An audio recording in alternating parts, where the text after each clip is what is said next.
In the salt-stained harbor of Newport Bay, where millionaires' yachts gleam beside weathered fishing boats, a desperate father was about to prove that sometimes the best solutions come from the most unexpected places. Jonas Carter had calloused hands and an empty bank account, but 30 years of naval engineering had taught him to see what others missed. When shipping heiress Celeste Beaumont's revolutionary yacht stumped every elite engineer on the West Coast, she threw down a challenge that would change everything. Her wave-powered catamaran sat broken in the harbor, bleeding millions in failed contracts, while her company's eco-cruise future hung in the balance. What nobody knew was that Joe had already solved the puzzle while helping his 10-year-old daughter Ellie with a science project involving a ukulele and a kiddie pool. But would a widowed dockhand really dare to challenge a woman who could buy and sell his entire neighborhood? Before we jump back in, tell us where you're tuning in from, and if this story touches you, make sure you're subscribed, because tomorrow I've saved something extra special for you. The morning sun cast long shadows across the Newport Bay marina as Jonas Carter's weathered hands wrapped around his first cup of coffee. The ceramic mug chipped at the rim and bearing the faded logo of the USS Yorktown had been his companion for 15 years, ever since he'd traded his naval uniform for dock workers' coveralls. Steam rose from the dark brew, mingling with the salt air that carried the eternal symphony of creaking hulls and clanging rigging. Joe's small apartment sat above Chen's marine supply, a modest space that had become home after Sarah's medical bills consumed their savings and forced the sale of their house. The walls were thin enough that he could hear Mrs. Chen arranging inventory below, her methodical movements as predictable as the tides. Through the single window facing the harbor, he watched the morning ritual unfold. Yacht owners arriving in luxury sedans, while commercial fishermen finished securing their night's catch. The contrast never failed to strike him. On the east side of the harbor, gleaming mega yachts stretched like floating palaces, their chrome fixtures catching the sunlight, while uniformed crews performed morning maintenance. These vessels, some worth more than most people's lifetime earnings, represented a world Joe had glimpsed during his naval career, but never truly inhabited. On the west side, where he worked, rust-streaked trawlers and aging sport fishing boats told different storious tales of honest work, second mortgages, and the endless battle between man and sea. "Dad, you're burning the eggs again." Ellie's voice carried the patient exasperation of a child who'd inherited her mother's practical wisdom along with her father's scientific curiosity. At 10 years old, Eleanor Sarah Carter possessed an uncanny ability to observe the world with both wonder and precision, asking questions that often left adults scrambling for answers. Joe turned from the window to find his daughter already dressed for school, her dark hair pulled back in a ponytail that revealed Sarah's delicate features. She wore a hand-me-down sweater that Mrs. Chen's granddaughter had outgrown, but carried herself with the quiet confidence of someone who understood that worth wasn't measured in clothing labels. "Morning, kiddo." Joe rescued the eggs from the ancient stovetop, dividing them between two mismatched plates. "Sleep well?" "I dreamed about bioluminescent plankton again." Ellie settled into her chair, automatically reaching for the marine biology textbook that had become her constant companion. "Did you know that some species can produce light through chemical reactions that are more efficient than any man-made bulb?" Joe smiled, remembering Sarah's similar fascination with the ocean's mysteries. His late wife had been a marine engineer, drawn to the sea's hidden mechanics the way others were drawn to art or music. After her death 3 years ago, Joe had worried that Ellie might lose that spark of intellectual curiosity, but if anything, it had burned brighter. "Tell me more while we eat." He settled across from her, noting the way she brightened at his interest. These morning conversations had become sacred time, moments when the weight of unpaid bills and uncertain futures couldn't intrude on the pure joy of discovery. "Well, the light production is called bioluminescence, and it happens when luciferin, that's the light-producing molecule, reacts with luciferase, which is like the enzyme that makes it work." Ellie paused to take a bite of eggs, her mind clearly racing ahead to the next fascinating detail. But here's the really cool part: different species produce different colors depending on their chemical composition. Some make blue light, others make green, and a few can even make red. Sounds like nature's own light show. Joe reached across the table to tuck a strand of hair behind her ear, a gesture that had become automatic since Sarah's death. Your mum would have loved hearing about this. I know.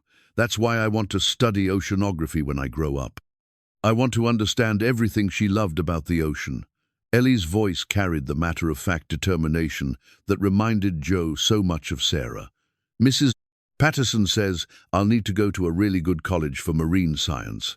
She gave me a list of schools that have the best programs. Joe's chest tightened. He'd seen that list, tucked carefully between the pages of Ellie's textbook. Schools like Scripps Institution of Oceanography and Woods Hole institutions that represented excellence and opportunity, but also tuition costs that might as well have been written in a foreign language for all their relevance to his bank account. We'll figure it out, sweetheart. You're smart enough to earn scholarships, and by the time you're ready for college, things will be different. The words came easily, but Joe wondered if he was making promises he couldn't keep. Still, looking at his daughter's eager face, he couldn't bring himself to dim her dreams with talk of financial reality. After breakfast, they walked the familiar path to Ellie's school, passing the marina where Joe would spend another day coaxing life from aging engines and patching hulls that had seen better decades. The work was honest and necessary, but it barely covered their basic expenses.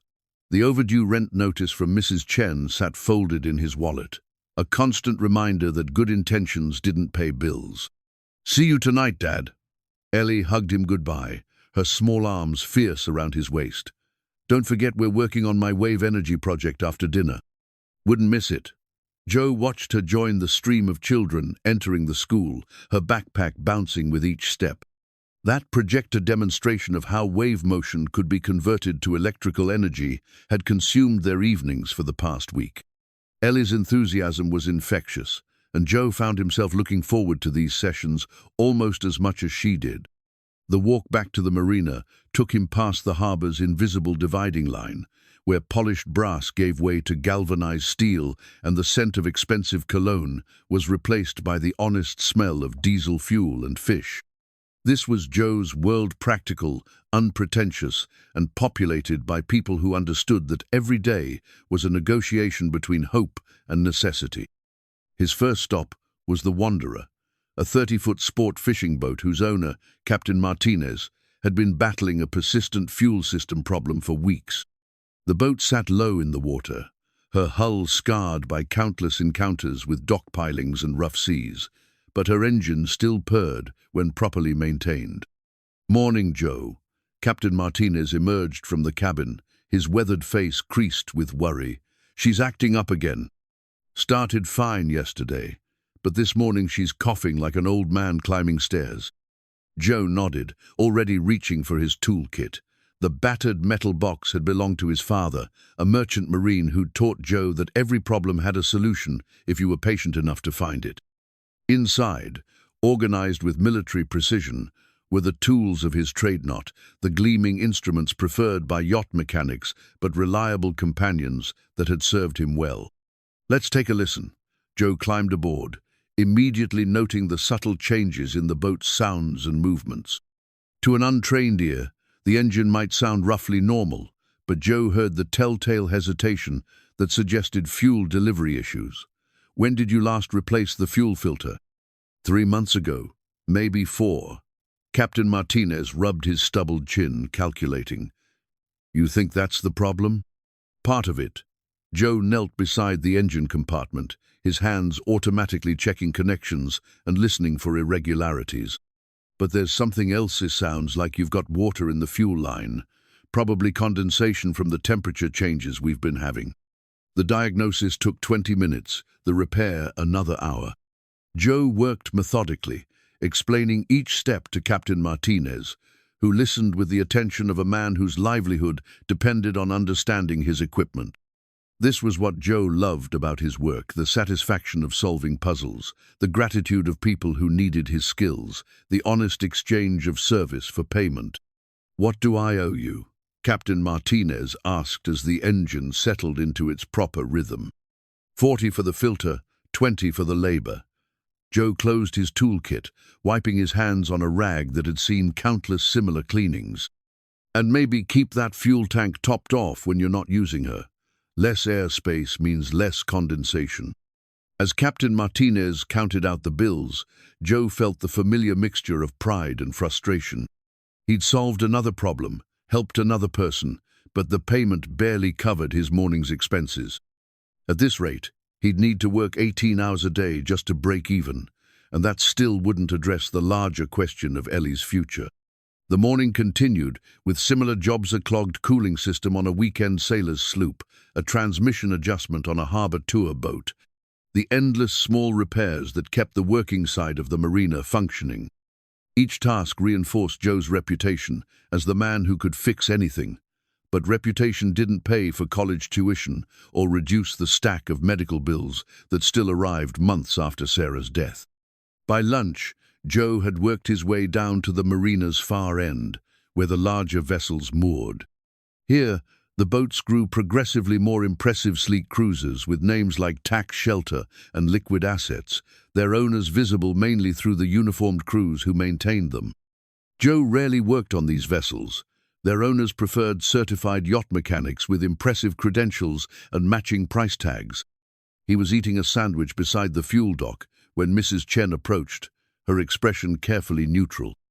At 68, she possessed the quiet authority of someone who'd built a successful business through decades of fair dealing and practical wisdom. Her family had owned the marina for 3 generations, and she understood both the rhythm of the harbor and the financial pressures that kept good people awake at night. "Joe, we need to talk." She settled beside him on the dock, her movements deliberate and careful. "I know things have been tight since Sarah's medical bills, and I've been patient because you're good people. But the marina's expenses don't stop, and I've got my own bills to pay." Joe nodded, having expected this conversation for weeks. "I know, Mrs. Chen. I'm behind on rent, and I appreciate you not pushing earlier. Is there any way I can work it off? Extra maintenance, weekend coverage, whatever you need. You already do more than I pay you for." Mrs. Chen's tone was gentle but firm. "The problem isn't your work ethic, Joe. It's simple mathematics.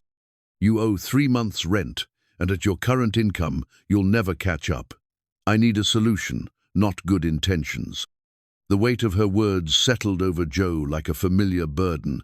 He'd known this day would come, had even prepared for it, in the abstract way people prepare for inevitable disappointments. But sitting here in the sunshine, surrounded by the sounds and smells of the life he'd built, the reality felt heavier than he'd expected. "How long do I have?" he asked. "End of the month. That gives you 2 weeks to either catch up on the rent or find somewhere else to live." Mrs. Chen stood, her decision clearly difficult but final.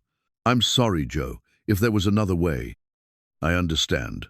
Joe forced a smile, not wanting to burden her with his problems. "You've been more than fair. I'll figure something out." As Mrs. Chen walked away, Joe stared across the harbor toward the expensive yachts, their chrome and glass surfaces reflecting the afternoon sun like mirrors. Somewhere, in that floating display of wealth, lay opportunities he'd never been able to access, problems that paid more than his monthly salary for a few hours' work. But those opportunities remained as distant as the horizon, separated from him by invisible barriers of class and expectation. The afternoon brought no relief from his financial worries, only the steady progression of small jobs that kept him busy but barely solvent. By 5 o'clock, when he finally locked his toolkit and headed home, Joe felt the familiar weight of uncertainty pressing against his chest. In a few hours, Ellie would be waiting for him, eager to continue their wave energy project, full of questions about the ocean's mysteries and dreams of her scientific future.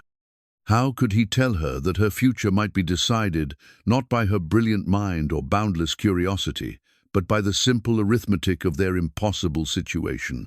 How could he explain that sometimes, no matter how hard you worked or how much you loved someone, the world's machinery ground forward with mechanical indifference to individual dreams? The answer, Joe realized as he climbed the stairs to their apartment, was that he couldn't. Not yet. Not until he'd exhausted every possibility, explored every option, and fought every battle that might give his daughter the chance she deserved. Somewhere in Newport Bay, he told himself, there had to be a solution. There had to be hope. He just hadn't found it yet. The next morning arrived with the kind of crisp autumn clarity that made Newport Bay look like a postcard, all gleaming water and pristine sky. Joe was adjusting the carburetor on a vintage Chris Craft when the sound reached him, the deep, expensive rumble of multiple diesel engines fighting against each other in mechanical discord. He looked up from his work to see something he'd never witnessed in 15 years at the marina, a yacht being towed. But this wasn't just any yacht. The vessel limping toward the harbor was a study in contradiction, sleek and futuristic, yet clearly disabled, her twin hulls cutting through the water with the grace of a wounded bird. She was a catamaran, but unlike any Joe had seen before. Where traditional cats relied on wind or conventional engines, this one bristled with wave energy collectors along her hulls, sophisticated gyroscopic stabilizers, and what appeared to be an AI-controlled hydrofoil system. The tugboat captain guided the disabled yacht toward the premium berths, where a small crowd was already gathering.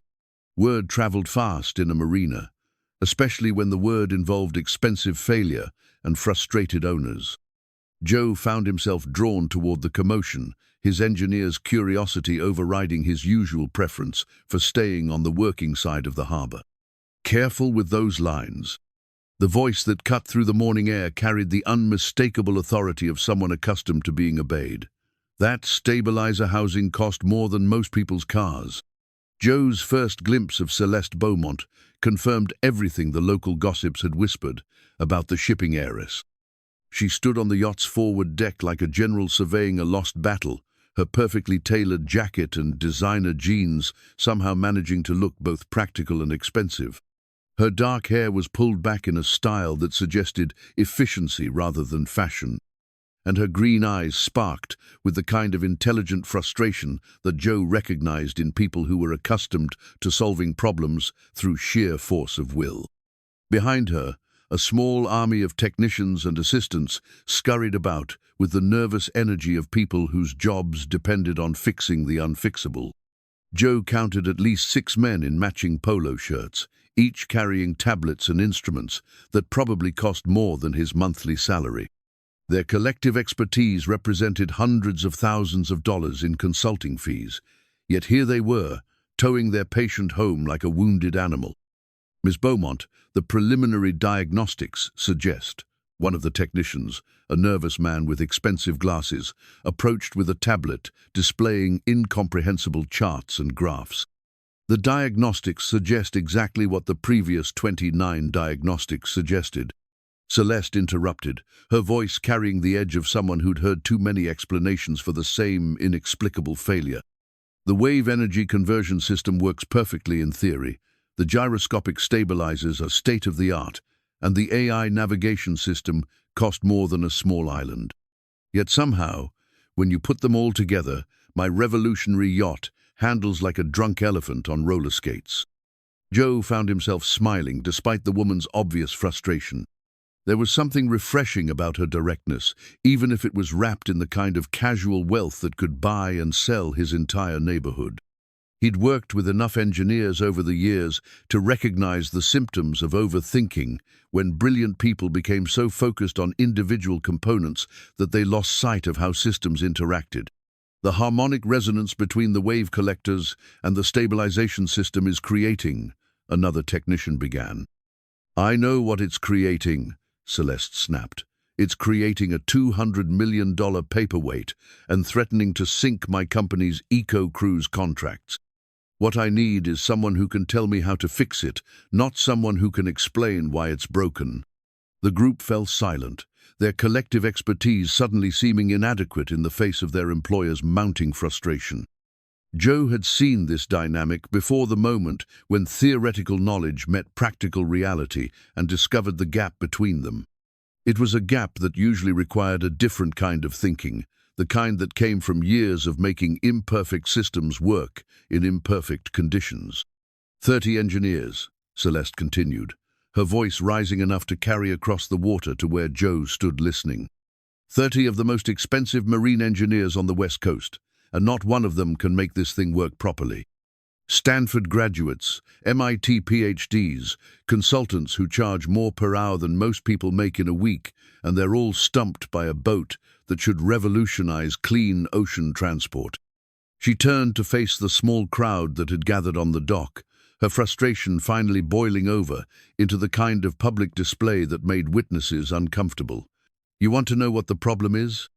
The problem is that everyone thinks they're so smart they can reinvent the ocean. Well, guess what? The ocean doesn't care about your degrees or your consulting fees or your brilliant theories. The ocean just is, and if you can't work with it, it will break your expensive toys and send you home crying. Joe found himself nodding in agreement, remembering similar conversations with Sarah about the arrogance of engineers who tried to impose their will on natural systems instead of learning to work with them. The ocean had its own rhythms and rules, patterns that had been established over millions of years. Fighting those patterns was like trying to argue with gravity. You might win a few battles, but the war was already lost. So here's my challenge, Celeste announced, her voice carrying across the marina with the authority of someone making a public declaration. I'll pay anyone who can fix this boat $100,000. Cash. No questions asked. I don't care if you have a PhD from Harvard or barely finished high school. I don't care if you're the most expensive consultant in California or the guy who pumps gas at the corner station. If you can make this yacht work the way it's supposed to work, the money is yours. The offer sent a ripple of murmurs through the gathered crowd. $100,000 was serious money to anyone, but to the people who worked the docks, it represented something close to life-changing. Joe felt his heart rate quicken as he calculated what that kind of money could mean. Ellie's college fund, their overdue rent, a real chance at financial stability for the first time since Sarah's death. But here's the catch, Celeste continued, her smile sharp enough to cut glass. You get one chance. One. If you think you can fix it and you fail, you're banned from trying again. I'm tired of wasting time on people who think they're smarter than they actually are. She gestured toward the yacht, its sophisticated systems gleaming in the morning sun like a technological puzzle waiting to be solved. So if you're so smart, then fix my boat. Put your money where your mouth is and show me what you can do. But don't waste my time with theories and explanations and excuses. I've heard enough of those to last 3 lifetimes. The challenge hung in the air like a thrown gauntlet, its implications rippling through the crowd in waves of whispered conversations and nervous glances. Joe found himself studying the yacht with new interest, his engineer's eye automatically cataloguing the visible systems and trying to understand how they might interact. The wave energy collectors were elegant in their simplicity, designed to capture the motion of swells and convert it to electrical power. The gyroscopic stabilizers were more complex, using spinning masses to counteract the yacht's roll and pitch. The AI system was the wild card sophisticated enough to adjust the hydrofoils in real time based on sea conditions.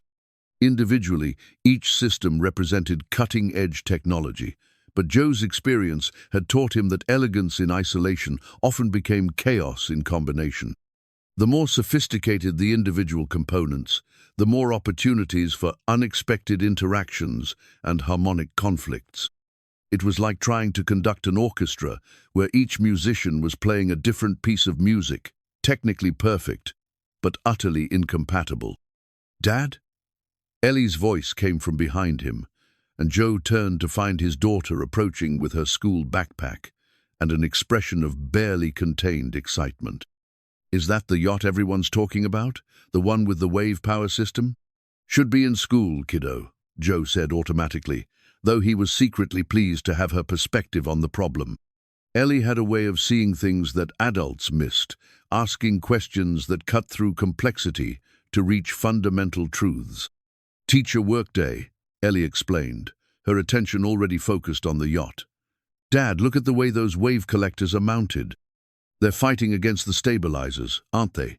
Like when I tried to tune my ukulele while the washing machine was running, the vibrations kept interfering with each other. Joe felt something click in his mind, a connection forming between his daughter's simple observation and the complex problem floating before them. The ukulele project, their ongoing investigation of wave energy and harmonic resonance, had taught them both about the delicate balance between competing forces.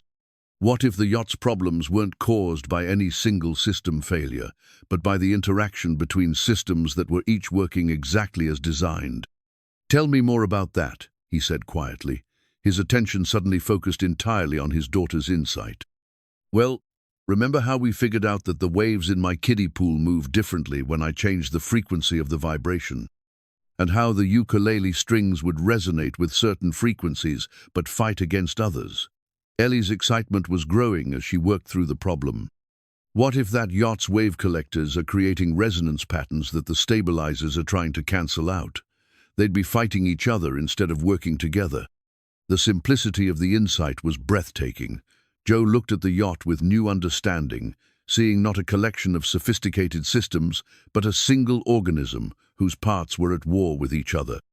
The wave collectors were designed to capture and convert ocean motion, while the stabilizers were designed to eliminate motion. The AI system was trying to optimize both functions simultaneously, creating a feedback loop that guaranteed failure. "That's brilliant, sweetheart," Joe said, his mind already racing ahead to potential solutions. "Absolutely brilliant." "Are you going to try to fix it?" Ellie asked, her voice mixing excitement with concern. $100,000 would pay for a lot of college. Joe looked at his daughter, then at the yacht, then at Celeste Beaumont, who was still holding court with her frustrated technicians. The distance between his world and hers seemed vast, not just social or economic, but philosophical. Her approach to problems involved throwing money and expertise at them until they submitted. His approach involved patience, observation, and the kind of practical wisdom that came from years of making imperfect things work in imperfect conditions. But Ellie was right about the money. $100,000 would change everything for them. It would pay off their debts, secure Ellie's education, and give them the financial breathing room that had been missing since Sarah's death. More than that, it would prove that his skills, real skills, not just his ability to patch and maintain, had value in a world that seemed to prize credentials over competence. The question wasn't whether he could fix the yacht. Looking at it now, understanding the fundamental flaw in its design, Joe was confident he could solve the problem that had stumped 30 expensive engineers. The question was whether he had the courage to step across that invisible line between his world and theirs, to risk public failure for the chance of spectacular success. "If you're so smart, then fix my boat," Celeste had said. The challenge echoed in Joe's mind as he watched her dismiss another technician's explanation with an impatient gesture. She was looking for someone who could see what others had missed, someone who could solve problems instead of analyzing them to death. Joe took a deep breath, tasting salt air and possibility in equal measure. Then he stepped forward, Ellie beside him, and walked toward the most important conversation of his life. "Excuse me, Miss Beaumont." Joe's voice carried across the yacht's deck with the quiet confidence of someone who was used to being heard, even when he wasn't the loudest person in the room. Celeste turned toward him, her expression shifting from frustrated impatience to curious assessment as she took in his appearance-work clothes, calloused hands, and the unmistakable bearing of someone who solved problems for a living. "I'm Jonas Carter. I work here at the marina, and I think I might be able to help with your yacht." The technicians around Celeste exchanged glances that ranged from amusement to outright skepticism. One of them, a man whose polo shirt bore the logo of an expensive consulting firm, actually chuckled before catching himself. Joe felt the familiar sting of class dismissal, the automatic assumption that his lack of credentials meant lack of competence. "Mr. Carter," Celeste said, her tone carefully neutral, "I appreciate your interest, but this isn't exactly a carburetor problem. This yacht incorporates some of the most advanced marine technology ever developed. The wave energy conversion system alone represents 5 years of research and development. I understand that, Joe replied, gesturing toward Ellie, who stood beside him with her characteristic mixture of shyness and determination. But my daughter here just made an observation that I think you should hear.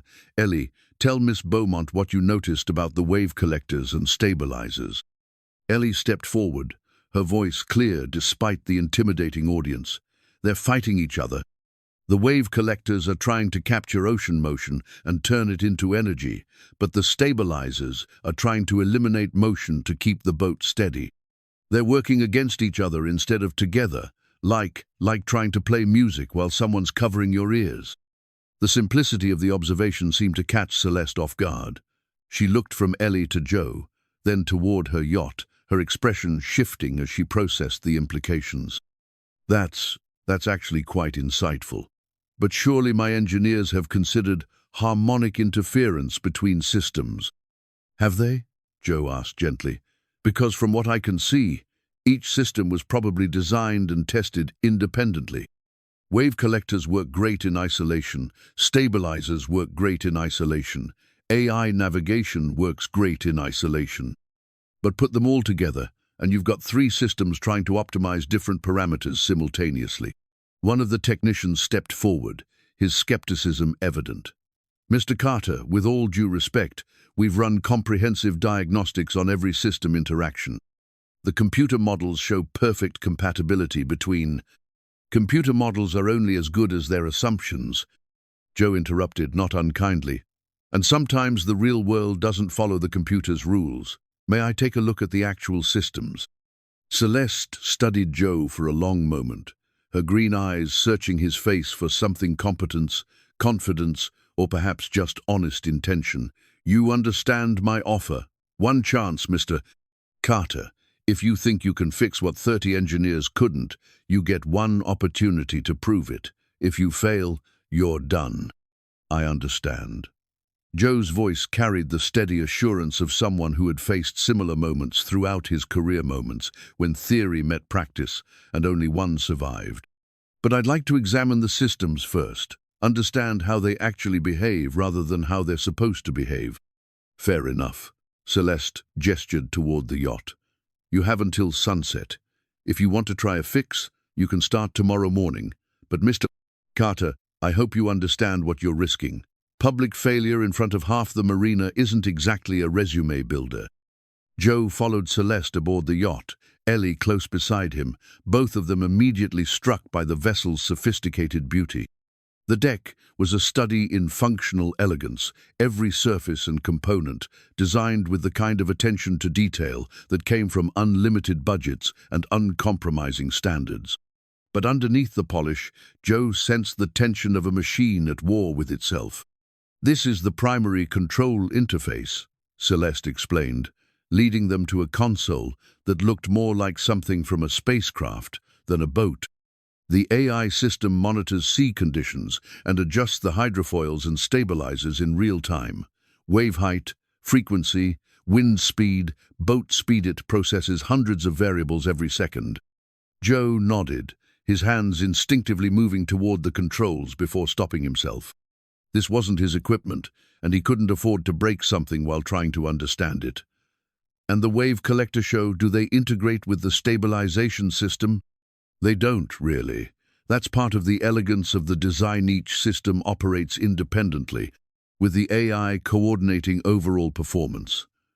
Celeste's pride in the yacht's conception was evident, even through her frustration with its performance.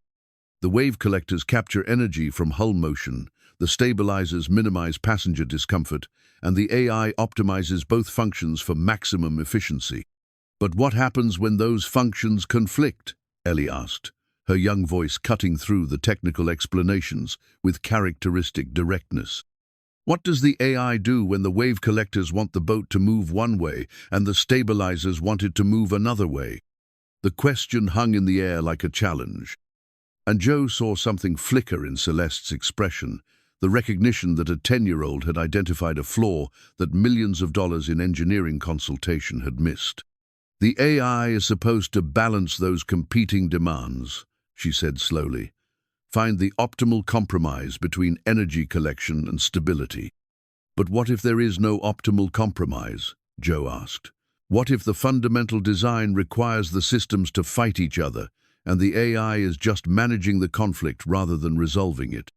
They spent the next 2 hours examining every aspect of the yacht's systems, Joe asking questions that seemed almost naive in their simplicity, while Ellie pointed out details that the adults had overlooked. The wave collectors were indeed elegant pieces of engineering, designed to flex and move with the ocean's rhythm while converting that motion into electrical energy. The stabilizers were equally sophisticated, using gyroscopic forces and active fin control to minimize the yacht's movement in response to waves and wind. The problem, Joe began to realize, wasn't in either system individually, it was in their fundamental incompatibility. The yacht was trying to be two different things simultaneously, a wave energy collector that worked best when moving with the ocean's rhythm, and a stable platform that worked best when isolated from that same rhythm. It's like trying to dance and stand perfectly still at the same time, Ellie observed as they examined the stabilizer housing. You can't do both well. Joe found himself thinking of Sarah, remembering late-night conversations about the ocean's patterns and the futility of fighting natural forces. She had always insisted that the best marine engineering worked with the sea rather than against it, finding harmony instead of imposing control. Looking at this yacht, he could almost hear her voice pointing out the arrogance of trying to master forces that had shaped the planet for millions of years. Ms. Beaumont, Joe said finally, straightening up from his examination of the wave collectors, I think I understand the problem, but the solution isn't going to be what your engineers expect. It's not about upgrading components or fine-tuning the AI. It's about fundamentally changing how these systems relate to each other. What do you mean? Celeste's attention was completely focused now, her earlier skepticism replaced by genuine curiosity. Joe pulled out his phone and showed her a video Ellie had recorded for her science projector, simple demonstration involving a ukulele floating in a kiddie pool, its strings resonating with the water's movement. Harmony, he said simply. Instead of fighting the ocean's motion, we need to find a way for all the systems to move together, like musicians playing the same song. That's impossible, one of the technicians protested. The stabilizers are specifically designed to counteract motion. You can't make them work with the wave collectors, they're fundamentally opposed functions. Are they? Joe asked, his mind already working through possibilities that seemed obvious now that he understood the real problem. Or are we just thinking about them wrong? What if instead of trying to eliminate motion, we taught the stabilizers to manage it? What if instead of fighting the wave collectors, they learned to dance with them? The idea was taking shape in his mind, built on principles he'd learned during his naval career and refined through years of making imperfect systems work in imperfect conditions. It wasn't about forcing the yacht's components to submit to human will, it was about helping them find their natural harmony with each other and with the ocean itself. I'll need tonight to think through the details, Joe said, looking at Celeste with the quiet confidence of someone who had found his element. But I believe I can fix your boat. Not by changing what it is, but by helping it become what it was always meant to be. As they prepared to leave the yacht, Celeste caught Joe's arm. Mr. Carter, why are you doing this? You could have a comfortable life just maintaining the boats you already work on. Why risk public failure for a problem that stumped experts with a lot more credentials than you have? Joe looked at Ellie, who was carefully recording observations in her science notebook, her face bright with the excitement of discovery. Because my daughter deserves a chance to follow her dreams, he said simply, and because sometimes the experts get so focused on being right that they forget to be useful. That evening, back in their small apartment above the marine supply store, Joe spread Sarah's old engineering notebooks across the kitchen table while Ellie worked on her homework nearby. The notebooks were filled with her careful observations about wave patterns, harmonic resonance, and the delicate balance between natural forces and human engineering. Reading her words, Joe felt her presence almost as strongly as if she was sitting beside him, guiding his thoughts towards solutions that honored, rather than fought the ocean's ancient wisdom. Dad? Ellie looked up from her math homework. Do you really think you can fix that yacht? I think we can fix it. Joe corrected gently. Your observation about harmonic conflict was the key to understanding the real problem. Now we just need to find a way to turn conflict into cooperation. As the night deepened and the harbor grew quiet around them, Joe worked through the technical details of his proposed solution, sketching modifications and calculating adjustments by the light of the table lamp. Outside their window, the yacht sat in her berth like a sleeping giant, waiting for tomorrow's test of whether practical wisdom could succeed where theoretical brilliance had failed. The solution, Joe realized, would require not just technical skill but a fundamental shift in thinking from domination to harmony, from control to cooperation, from fighting the ocean to dancing with it.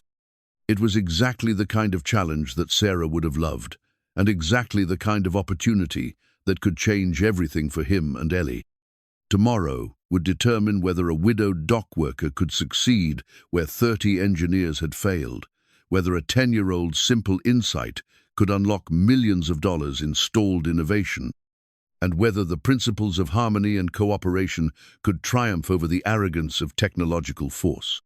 Joe closed Sarah's notebook and smiled. Tomorrow couldn't come soon enough. Dawn broke over Newport Bay with the kind of crystalline clarity that made even the most weathered dock worker pause to appreciate the morning's beauty. Joe had been awake since 4, his mind racing through calculations and possibilities while his hands went through the familiar ritual of making coffee and preparing for what might be the most important day of his life. Ellie emerged from her bedroom already dressed, her science notebook tucked under her arm and her eyes bright with excitement. Ready to fix a yacht, Dad? Ready to try, Joe corrected, though his confidence had grown overnight as he'd worked through the technical details of his solution. Sarah's notebooks had provided the theoretical foundation, but the practical implementation would require the kind of improvised engineering that had become his specialty over the years. They walked to the marina together, passing the early morning joggers and dog walkers who populated the harbor's quiet hours. The yacht looked different in the morning, lightless, like an expensive failure, and more like a puzzle waiting to be solved. Joe could see Celeste's team already gathering on the dock, their expensive equipment and matching polo shirts, a stark contrast to his battered toolkit and work clothes. Mr. Carter, Celeste's voice carried across the water as she approached with her characteristic blend of authority and barely contained energy. I hope you had a productive night. My investors are flying in this afternoon to see either a miraculous fix or a very expensive admission of defeat. We had a very productive night, Joe replied, gesturing toward Ellie, who was already studying the yacht's wave collectors with renewed interest. But before we start, I need to explain what we're going to do and why it's different from what your other engineers attempted. Celeste nodded, her attention focused completely on Joe's explanation. Around them, the technicians gathered with the careful neutrality of professionals who had seen too many miracle cures fail to get excited about another one. The problem isn't mechanical, Joe began, pulling out a simplified diagram he'd sketched the night before. Every component on your yacht works exactly as designed. The wave collectors capture energy efficiently, the stabilizers minimize motion effectively, and the AI processes information flawlessly. The problem is that they're all trying to accomplish contradictory goals. He pointed to different sections of his diagram as he explained. The wave collectors work best when the yacht moves, with the ocean's rhythm rolling, pitching, and yawing in response to wave action. The stabilizers work best when they eliminate that same motion, keeping the yacht as steady as possible. The AI tries to optimize both functions simultaneously, which creates a feedback loop where the systems fight each other instead of working together. But surely there's an optimal balance point, one of the technicians interjected. Our computer models showed. Your computer models assumed that optimal meant finding a compromise between competing functions. Ellie interrupted, her young voice carrying surprising authority. But what if optimal means changing the functions so they don't compete anymore? Joe smiled at his daughter's insight, remembering Sarah's belief that the most elegant solutions often came from changing the question rather than improving the answer. Exactly. Instead of trying to balance wave collection against stabilization, we're going to teach them to work together. Over the next hour, Joe explained his proposed solution, while his hands began the delicate work of implementing it. The modifications were surprisingly simple in concept, but required precise execution. Instead of trying to eliminate the yacht's motion, the stabilization system would be reprogrammed to manage and channel that motion in ways that enhanced, rather than fought, the wave collector's function. Think of it like surfing, Joe explained, as he adjusted the stabilizer controls. A surfer doesn't fight the wave, they find the wave's rhythm and use it to their advantage. We're teaching your yacht to surf the ocean's energy instead of fighting it. The work required both high-tech programming and old-fashioned mechanical adjustment. Joe's years of naval engineering had taught him to work with systems that needed to function reliably in conditions their designers had never imagined. Celeste's yacht was sophisticated, but the principles of harmonic resonance and mechanical sympathy were as old as the first sail. "This is remarkable," Celeste said as she watched Joe work. "You're not adding new components or upgrading existing systems, you're just changing how they talk to each other." "Harmony," Ellie added from her position near the wave collectors, where she was carefully monitoring their response to Joe's adjustments. "Like a band where everyone's playing the same song instead of different songs at the same time." The morning progressed with the careful intensity of a surgical operation. Joe worked methodically through each system, adjusting parameters and recalibrating responses while explaining his reasoning to Celeste and her increasingly interested team. What had seemed impossible yesterday, making competing systems cooperate, began to look not just possible but inevitable. "The key insight," Joe explained as he fine-tuned the AI's response patterns, "is that the ocean isn't your enemy. It's been moving energy around this planet for billions of years with perfect efficiency. Instead of trying to impose our will on that system, we need to learn from it and work with it." By noon, the modifications were complete.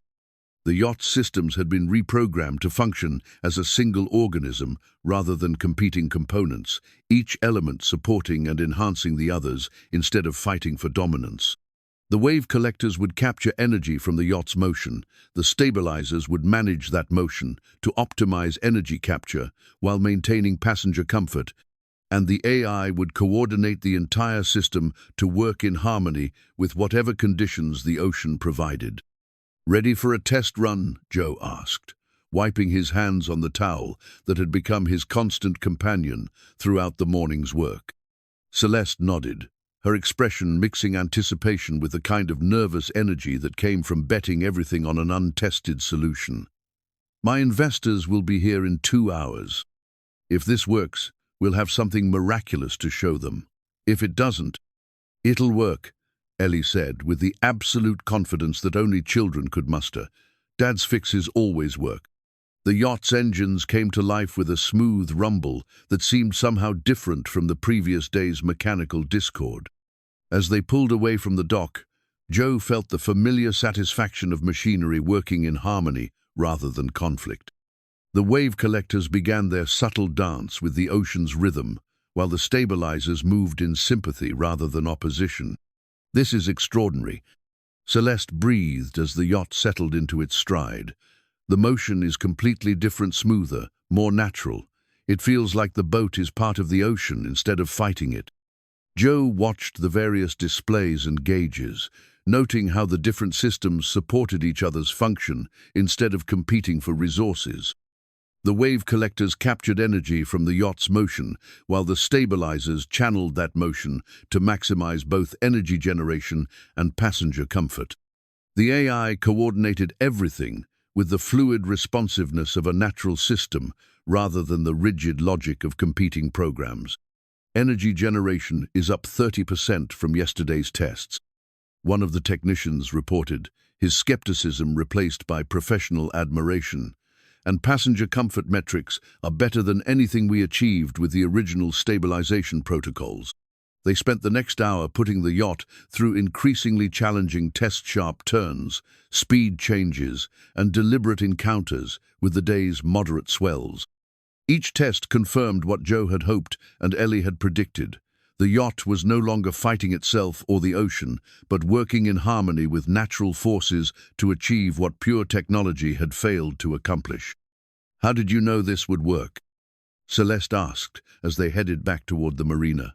30 engineers with advanced degrees couldn't solve this problem, but you and your daughter figured it out in one night. Joe thought about Sarah's notebooks, about years of naval experience, about the countless small repairs that had taught him the difference between mechanical force and mechanical sympathy. "Experience," he said finally, "and the willingness to listen to what the ocean was trying to teach us instead of trying to impose our own ideas on it. Plus, Dad's really smart," Ellie added loyally. "He just doesn't have the fancy certificates to prove it." As they approached the marina, Joe could see a crowd gathering on the dockward of the test run had spread, and half the harbor seemed to be waiting to see whether the local mechanic had succeeded where the experts had failed. Among the crowd, Joe spotted several people in expensive suits who could only be Celeste's investors, their presence adding weight to the moment. "Whatever happens next," Celeste said quietly, "I want you to know that you've taught me something important today. About listening instead of demanding, about working with natural forces instead of trying to dominate them. That's worth more than the yacht repairs." Joe felt a warmth that had nothing to do with the afternoon sun. For the first time since Sarah's death, his work felt like more than just survival. It felt like purpose. "Thank you," he said simply. "That means more than you know." As the yacht glided smoothly into her berth, the crowd erupted in spontaneous applause. Joe had done what 30 engineers couldn't, not through superior credentials or expensive equipment, but through the kind of practical wisdom that came from years of listening to what machines and ocean were trying to tell him. But even as he acknowledged the congratulations and handshakes, Joe understood that this was just the beginning. Celeste's investors would have questions, her company would have expectations, and the solution that worked in Newport Bay would need to prove itself in the wider world. The real test was just beginning. The celebration on the dock felt surreal to Joe, who had spent most of his adult life working in the shadows, while others took credit for his contributions. Now, suddenly, he found himself surrounded by people who wanted to shake his hand, ask technical questions, and understand how he'd accomplished what an army of consultants couldn't. "Mr. Carter, that was absolutely brilliant," said one of Celeste's investors, a distinguished man whose handshake carried the firm confidence of someone accustomed to making million-dollar decisions. "I've never seen anything like it. The yacht's performance metrics exceeded our most optimistic projections." Joe nodded politely, but his attention was drawn to Celeste, who stood slightly apart from the crowd with an expression he couldn't quite read. There was satisfaction there, certainly, and relief at the yacht's success. But underneath those emotions, he sensed something more complexer, mixture of gratitude and vulnerability that suggested this victory meant more to her than simple business success. "Dad, they're asking about the payment," Ellie whispered, tugging at his sleeve. "The $100,000. The money." In the excitement of solving the problem and proving his solution, Joe had almost forgotten about Celeste's original offer. $100,000 would change everything for them, eliminate their debts, secure Ellie's education, and provide the kind of financial stability that had seemed impossible just 24 hours ago. "Miss Beaumont," Joe approached her as the crowd began to disperse. "About your offer. You don't want the money." Celeste's statement wasn't a question, and Joe realized that his reluctance must have been visible in his expression. "Why not? You earned it. More than earned it." Joe glanced at Ellie, who was watching the conversation with the intense focus she usually reserved for her science projects. "I want something smaller," he said finally, "just enough to cover Ellie's school deposit for next year. Maybe $5,000. The rest I'd rather you use it for something that matters."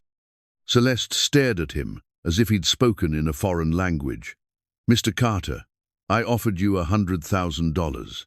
You solved a problem that was costing my company millions. 5,000 is insulting."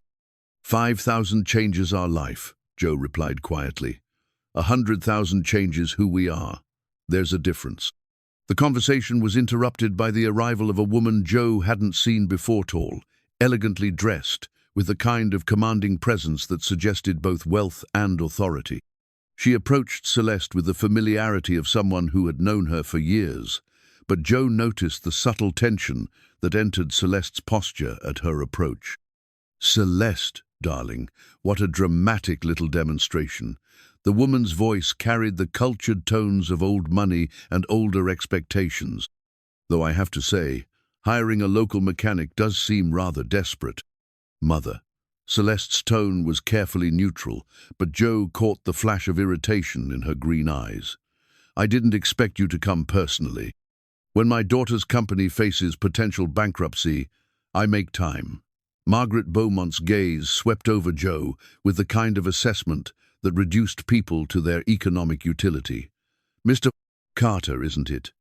Celeste tells me you've managed to make her little boat work properly. How refreshing to find competent help among the working class." Joe felt Ellie stiffen beside him, and he placed a protective hand on her shoulder. He'd encountered this kind of casual condescension throughout his career, the automatic assumption that blue-collar work meant blue-collar intelligence. Usually, he let it pass without comment, understanding that arguing with prejudice rarely changed minds. But something about Margaret Beaumont's tone, her obvious effect on Celeste, sparked a protective instinct he couldn't ignore. "Actually, Mrs. Beaumont, your daughter's yacht is a remarkable piece of engineering. The problem wasn't with the quality of the components, but with how they were integrated. Sometimes, an outside perspective can see solutions that familiarity obscures." How diplomatic. Margaret's smile was sharp enough to cut glass. Celeste always did have a talent for finding exotic solutions to simple problems. "I suppose that's what happens when you give a young woman too much freedom and too much money." Joe watched Celeste's face during this exchange, noting the way her mother's words seemed to diminish her, even as she stood surrounded by evidence of her success. It was a dynamic he recognized from his own childhood, the way criticism from people who mattered could overshadow any amount of external validation. "The yacht represents a significant breakthrough in sustainable marine technology," Joe said, his voice carrying the quiet authority of someone who understood what he was talking about. "The applications for commercial shipping and recreational boating are enormous. Your daughter should be proud of what she's accomplished." "Pride," Margaret said with a kind of laugh that managed to be both elegant and cruel, "is what led to this mess in the first place. Celeste has always been more interested in making statements than making money. Idealism is charming in children, but business requires pragmatism." "Sometimes idealism and pragmatism point in the same direction," Ellie said suddenly, her young voice cutting through the adult conversation with characteristic directness. "Making boats that work with the ocean instead of fighting it isn't just good for the environment, it's better engineering." Margaret's attention turned to Ellie with the kind of surprised interest that adults reserved for children who spoke above their supposed station. "And you are?" "Eleanor Carter. I helped my dad figure out the harmonic resonance problem." Ellie's chin lifted with quiet pride. "The ocean has been moving energy around for millions of years. It seemed silly to fight something that old and that smart." For a moment, Margaret seemed genuinely taken aback by Ellie's calm confidence. Then her expression shifted back to its default setting of polite dismissal. "How precocious." "Celeste, we need to discuss the implications of today's success. There are decisions to be made about scaling production, licensing agreements, patent protections." "Mother, please." Celeste's voice carried a weariness that suggested this conversation had been repeated many times before. "Can't we at least acknowledge what's been accomplished here before we start planning how to commercialize it?" "Acknowledgement doesn't pay stockholders, darling. Mr. Carter has solved your immediate problem, which is wonderful. But now we need to think strategically about how to protect and monetize his solution." Joe felt a chill run down his spine as Margaret's words sank in. He'd been so focused on solving the technical problem that he hadn't considered the broader implications of his success. In fixing Celeste's yacht, he'd created something valuable, potentially very valuable. And in a world where value meant ownership, his lack of legal protection might mean that his solution would benefit everyone except the person who'd created it. "Mr. Carter," Margaret continued, as if reading his thoughts, "I assume you'll be wanting some kind of ongoing arrangement. Consulting fees, perhaps, or a position with Celeste's company. I'm sure we can work out something suitable." The offer was presented with the kind of casual generosity that made it clear who held the power in the negotiation.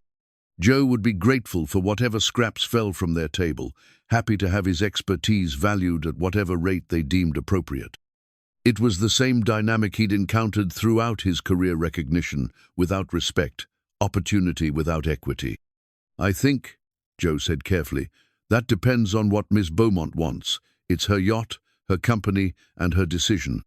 Celeste looked between her mother and Joe, her expression troubled. "Mr. Carter, you've done something remarkable here. Something that could revolutionize how we think about sustainable marine propulsion. That's worth more than a one-time payment or a consulting arrangement."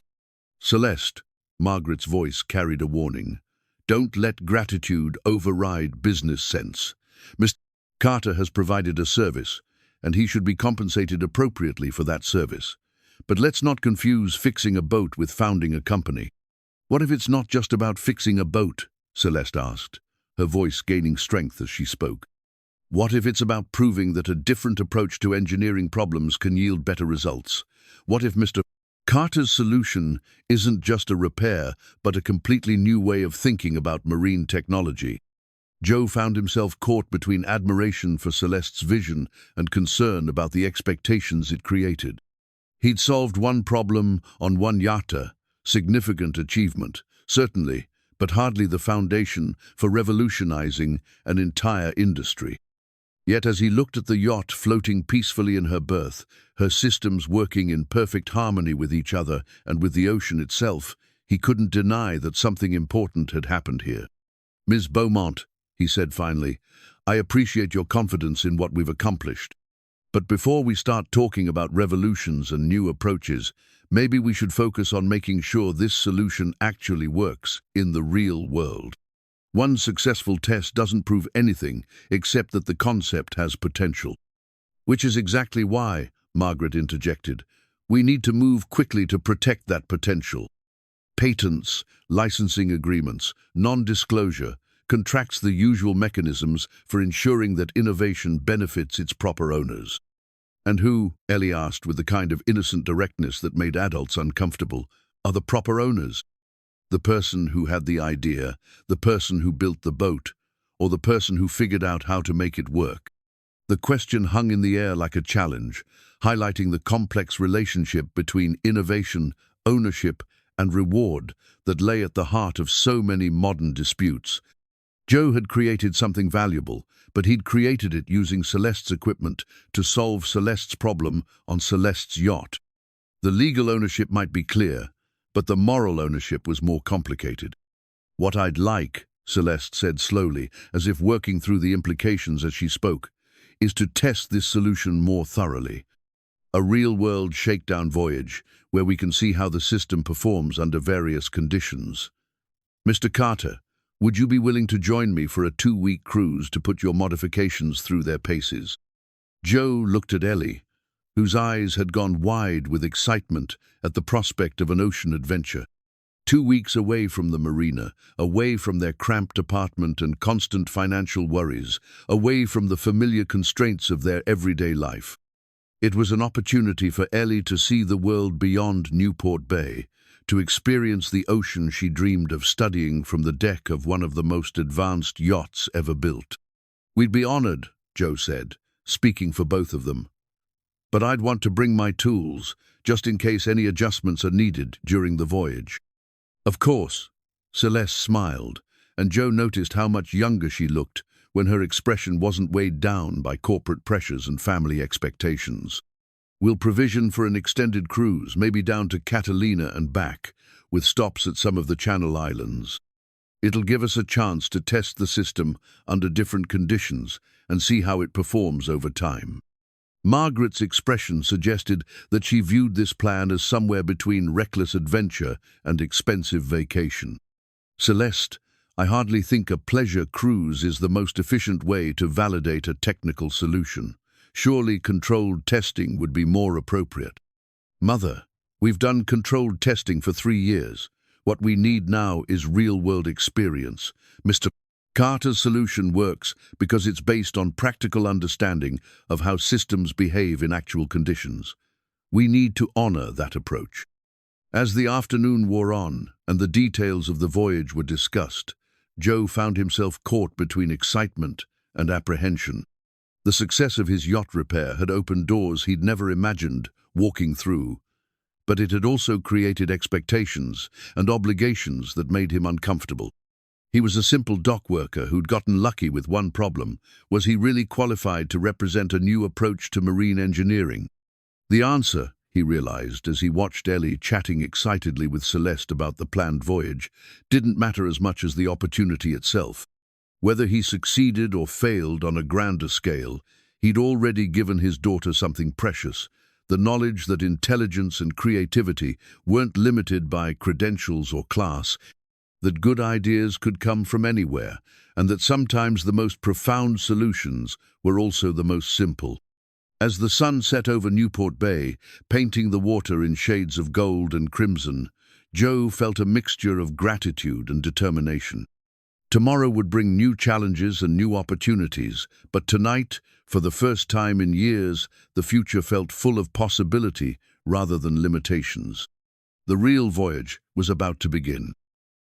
3 days later, Joe stood on the yacht's deck, watching the California coastline recede into the morning haze.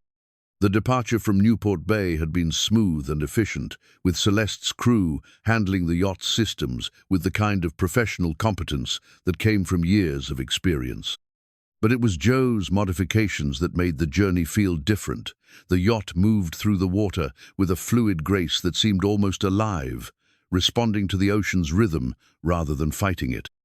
"Dad, look at this!" Ellie's voice carried across the deck from where she knelt beside one of the wave collectors, her notebook open as she recorded observations. The energy output keeps changing based on the wave patterns, but it's like the system is learning to predict what's coming next. Joe joined his daughter, noting the steady stream of data flowing across the yacht's monitoring systems. The wave collectors were indeed adapting to conditions in real time, their mechanical components working in harmony with the AI's predictive algorithms to maximize energy capture while maintaining passenger comfort. It was exactly what he'd hoped to achieve, but seeing it work so seamlessly in open ocean conditions filled him with a satisfaction that went beyond professional pride. "The beauty of it," Celeste said, approaching with 2 cups of coffee, "is that the system gets more efficient the longer it runs. It's learning the ocean's patterns and adjusting accordingly." She handed Joe one of the cups, their fingers brushing briefly in the exchange. The contact was casual, innocent, but Joe felt an unexpected warmth that had nothing to do with the coffee. Over the past 3 days, he'd begun to see beyond Celeste's corporate exterior to the woman underneath, intelligent, passionate, and surprisingly vulnerable beneath her confident facade. "Your modifications have exceeded every projection," Celeste continued, settling beside him at the rail. "Energy generation is up 40% from our best previous performance, and the ride quality is smoother than anything we achieved with the original stabilization system." "It's working the way Sarah always said it should," Joe replied, his voice carrying the gentle melancholy that still accompanied thoughts of his late wife. She believed that the best engineering solutions were collaborations with natural forces rather than attempts to dominate them. "Tell me about her," Celeste said quietly, "about Sarah." Joe found himself opening up in ways that surprised him, sharing memories of his wife's brilliant insights and passionate commitment to sustainable marine technology. Sarah had been ahead of her time, advocating for approaches that seemed revolutionary then, but felt obviously correct now. Her notebooks had provided the theoretical foundation for Joe's practical solution, bridging the gap between academic understanding and real-world application. "She would have loved this yacht," Joe said, watching the wave collectors flex and respond to the ocean's movement. Not because of its luxury, but because of what it represents: technology that works with natural systems instead of trying to replace them. "I think I would have liked her," Celeste said, and Joe heard genuine warmth in her voice. "She sounds like someone who understood that innovation isn't about imposing your will on the world, but about finding better ways to work with what already exists." Their conversation was interrupted by Ellie's excited call from the stern. "Dad, Celeste, you need to see this." They hurried to where Ellie stood, pointing at the yacht's wake, her face bright with discovery. The water behind them showed the typical pattern of disturbed water that marked any vessel's passage, but there was something different about it. The wake seemed more organized, less chaotic than what Joe expected from a yacht of this size. "The hydrofoils are creating laminar flow patterns," Ellie explained, her voice carrying the excitement of someone who'd just witnessed something remarkable. "Instead of just pushing water out of the way, they're organizing it into more efficient patterns. It's like the yacht is teaching the water how to move." Joe studied the wake with growing amazement. Ellie was right. The water behind them showed signs of organized flow that suggested the yacht's passage was actually reducing turbulence rather than creating it. It was a level of efficiency that he'd never seen before, a harmony between vessel and medium that approached something like art. "This changes everything," Celeste breathed, her business mind immediately grasping the implications.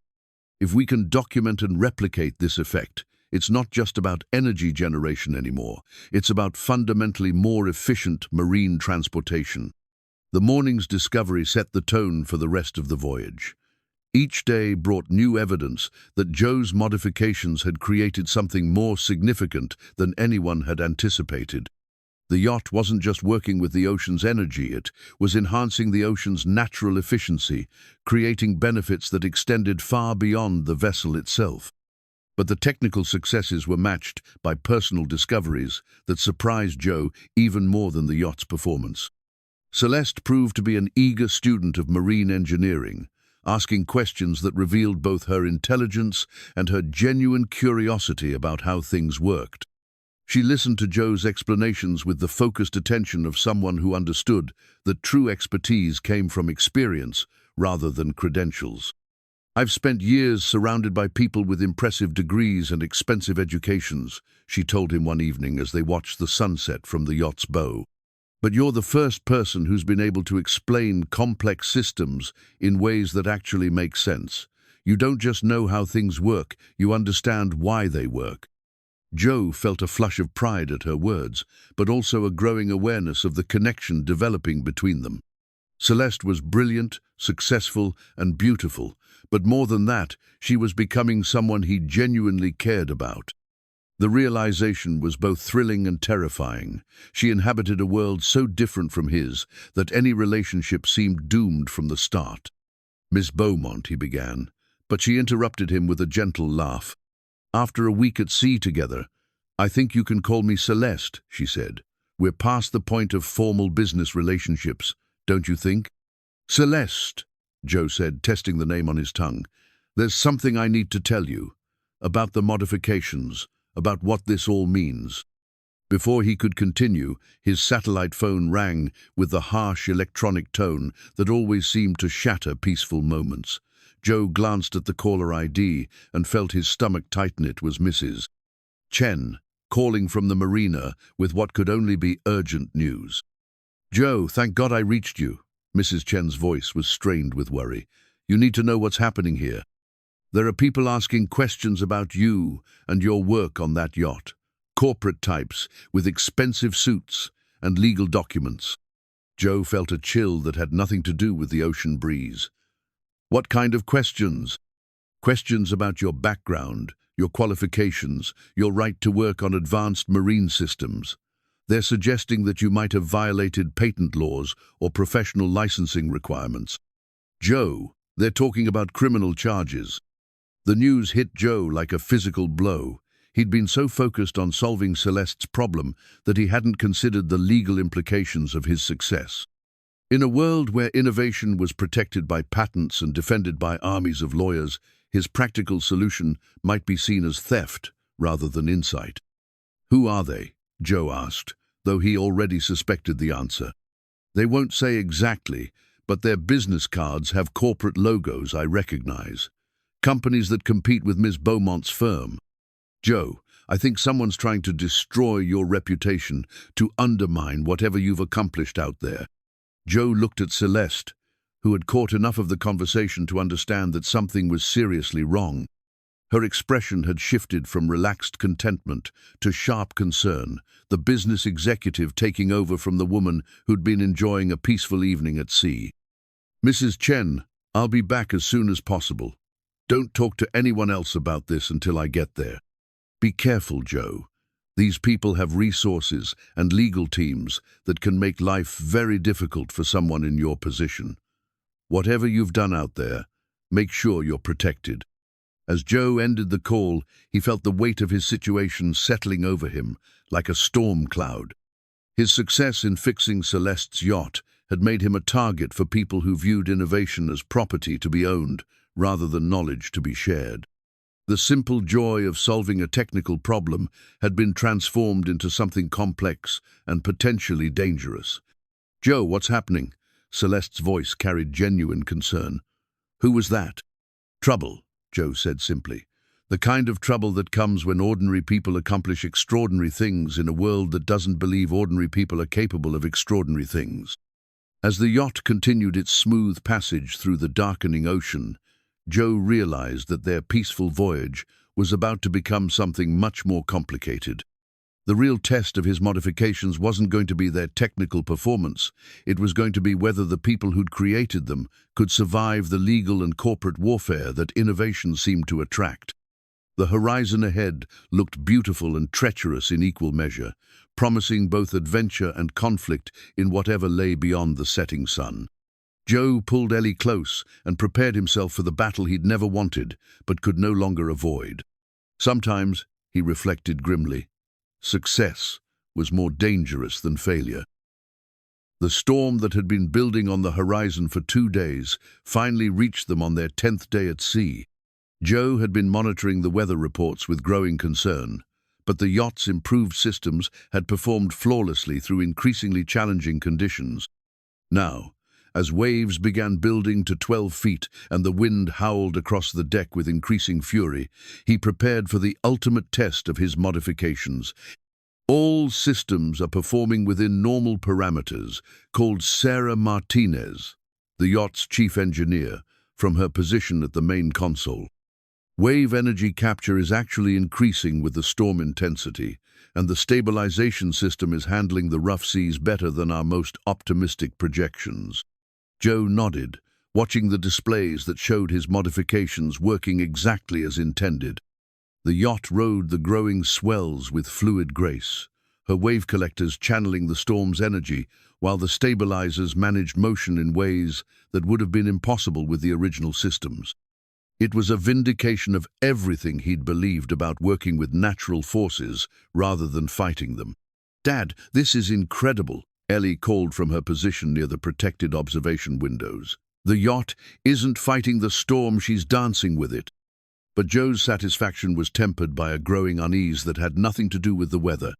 Throughout the morning, he'd noticed subtle anomalies in some of the yacht's secondary systems, minor fluctuations that shouldn't have been there. Small inconsistencies that suggested someone had been making unauthorized modifications. "Celeste," Joe called over the wind, "I need to check something in the engine compartment. These readings don't look right." He made his way below deck, his engineer's instinct screaming that something was wrong.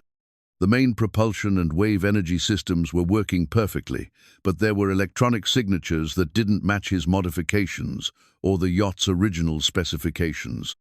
Someone had been tampering with the yacht systems, someone with sophisticated knowledge and expensive equipment. What Joe found in the secondary electrical panel made his blood run cold.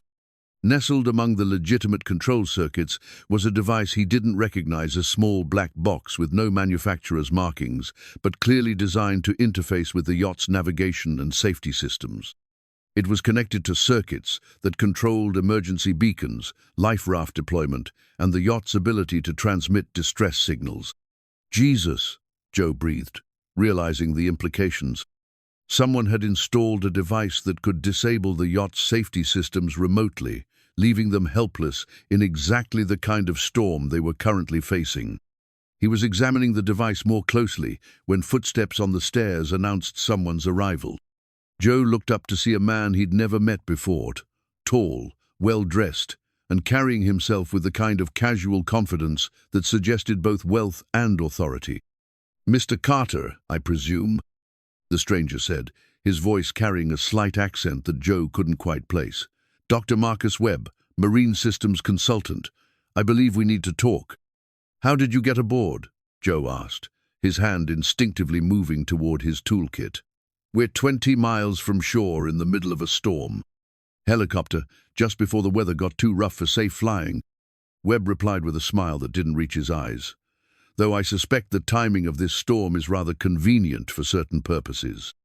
Joe felt pieces of a puzzle clicking into place with sickening clarity. "You're the one who installed this device. You're sabotaging the yacht." "Sabotage is such an ugly word," Webb said, moving closer to Joe with predatory calm. "I prefer to think of it as quality control. You see, Mr. Carter, your little mechanical miracle has created some significant problems for people who have invested heavily in alternative approaches to sustainable marine propulsion. So you decided to kill us to protect your investments?" Joe's voice carried the controlled fury of someone who just realized his daughter was in mortal danger. "Kill you? My dear man, nothing so dramatic. The device is simply designed to ensure that your modifications fail spectacularly under stress conditions. When this yacht breaks down in the middle of a storm and has to be rescued by conventional vessels, it will demonstrate the inherent unreliability of your approach." Webb's explanation was delivered with the casual arrogance of someone who viewed other people's lives as acceptable casualties in corporate warfare. "Of course, there's always some risk in these demonstrations. Storms can be unpredictable, safety systems can malfunction, accidents can happen. But that's the price of progress, don't you think?" Joe's mind raced through the implications. Webb's sabotage device could disable not just the yacht's propulsion systems, but also her emergency beacons and communication equipment. In a storm like this, that would be a death sentence for everyone aboard. The man was literally willing to commit murder to discredit Joe's engineering solution. "You're insane," Joe said, reaching for the sabotage device. "I'm removing this thing right now." "I wouldn't do that if I were you," Webb said, producing a small remote control from his jacket. "The device is armed with a dead man's switch. If it's tampered with or if I don't transmit the correct codes every hour, it will automatically activate all its functions. Your yacht will lose power, communications, and life safety systems simultaneously." Joe froze, his hand inches from the device. Webb had thought of everything, creating a situation where any attempt to remove the sabotage would trigger exactly the disaster he was threatening to cause. "What do you want?" Joe asked, though he already suspected the answer. "Simple. You publicly acknowledge that your modifications are experimental and unreliable. You recommend that Ms. Beaumont return to conventional propulsion systems designed by properly credentialed engineers. You disappear back to your little marina and never speak publicly about sustainable marine technology again. And if I refuse?" Webb's smile was genuinely chilling. "Then I'm afraid this storm is going to prove rather conclusively that amateur engineering is no match for the ocean's fury. Such a tragedia promising young girl and her father lost at sea because of mechanical failures that could have been prevented by proper professional oversight." The threat against Ellie crystallized Joe's fury into something cold and focused. He'd faced dangerous situations during his naval career, but never anything that involved his daughter's safety. Webb had made the mistake of threatening the one thing in the world that Joe would kill to protect. "You have 10 minutes to consider my offer," Webb continued, apparently oblivious to the change in Joe's demeanor. "After that, I'll be forced to conclude that you're unwilling to be reasonable about this situation." Joe nodded slowly, his mind already working through possibilities. Webb had the advantage of preparation and professional backing, but he'd made one crucial error. He'd underestimated what a father would do to protect his child. More than that, He'd underestimated what someone who truly understood these systems could accomplish with determination and desperation. 10 minutes, Joe agreed, but I want to check on my daughter first. Make sure she's safe before I make any decisions. Of course, Webb said magnanimously. Family is important, though I do hope you'll remember that your decision affects her future as much as your own. Joe climbed back to the main deck, where he found Celeste and Ellie monitoring the storm's progress from the protection of the enclosed bridge. The yacht was still performing magnificently, riding the increasingly violent swells with the kind of grace that proved his modifications worked exactly as intended. But none of that mattered if Webb's sabotage device activated. "Dad, the storm's getting worse," Ellie said as Joe approached, "but the yacht's handling it perfectly.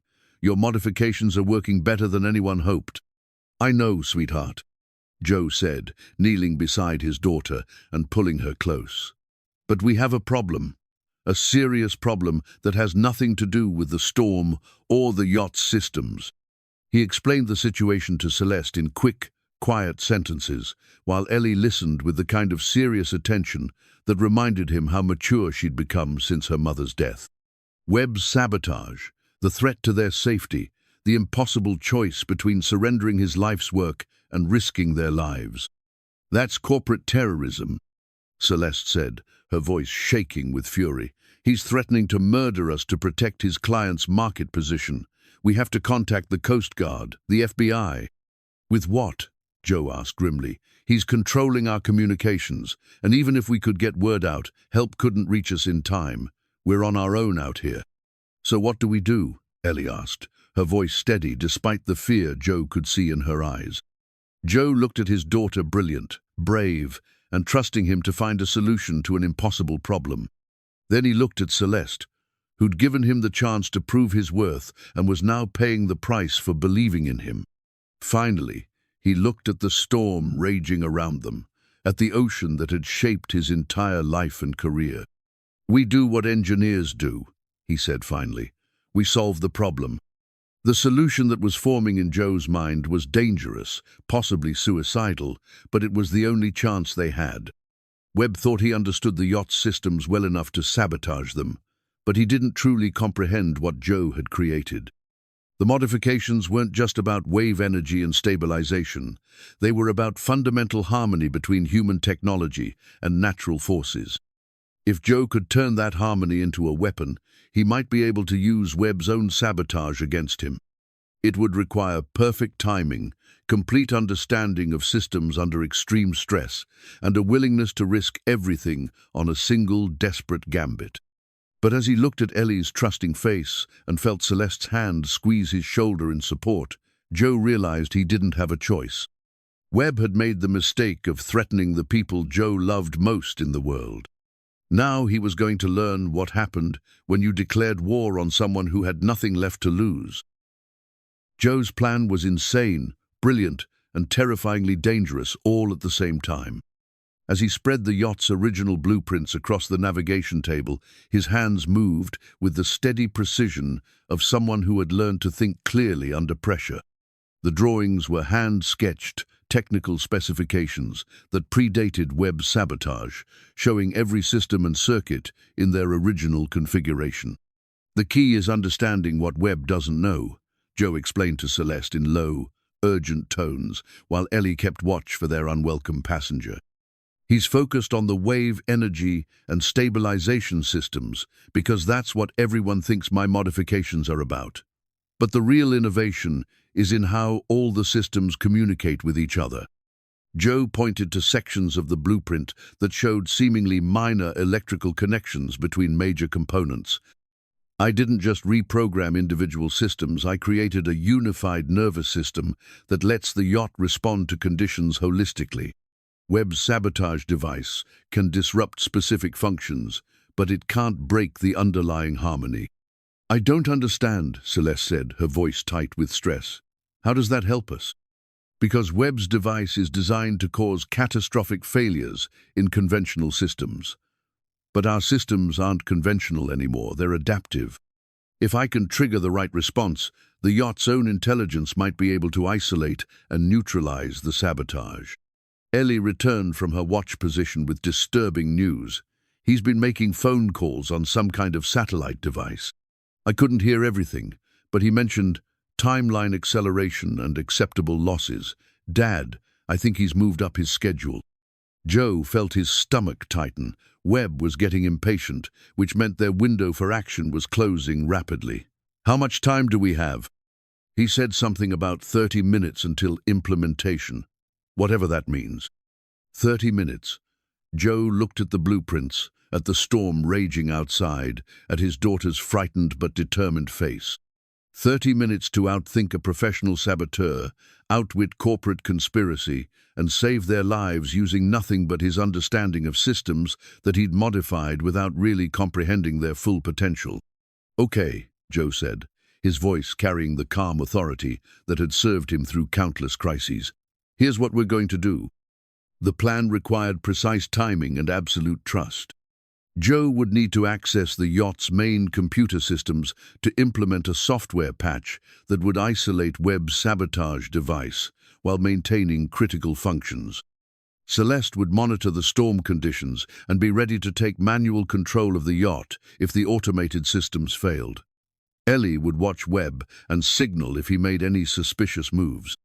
The dangerous part, Joe explained, is that we'll have to let him activate the sabotage device.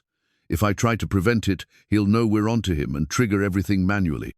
But if we let him think he's succeeding while I implement the patch, we might be able to turn his own weapon against him. That's incredibly risky, Celeste said.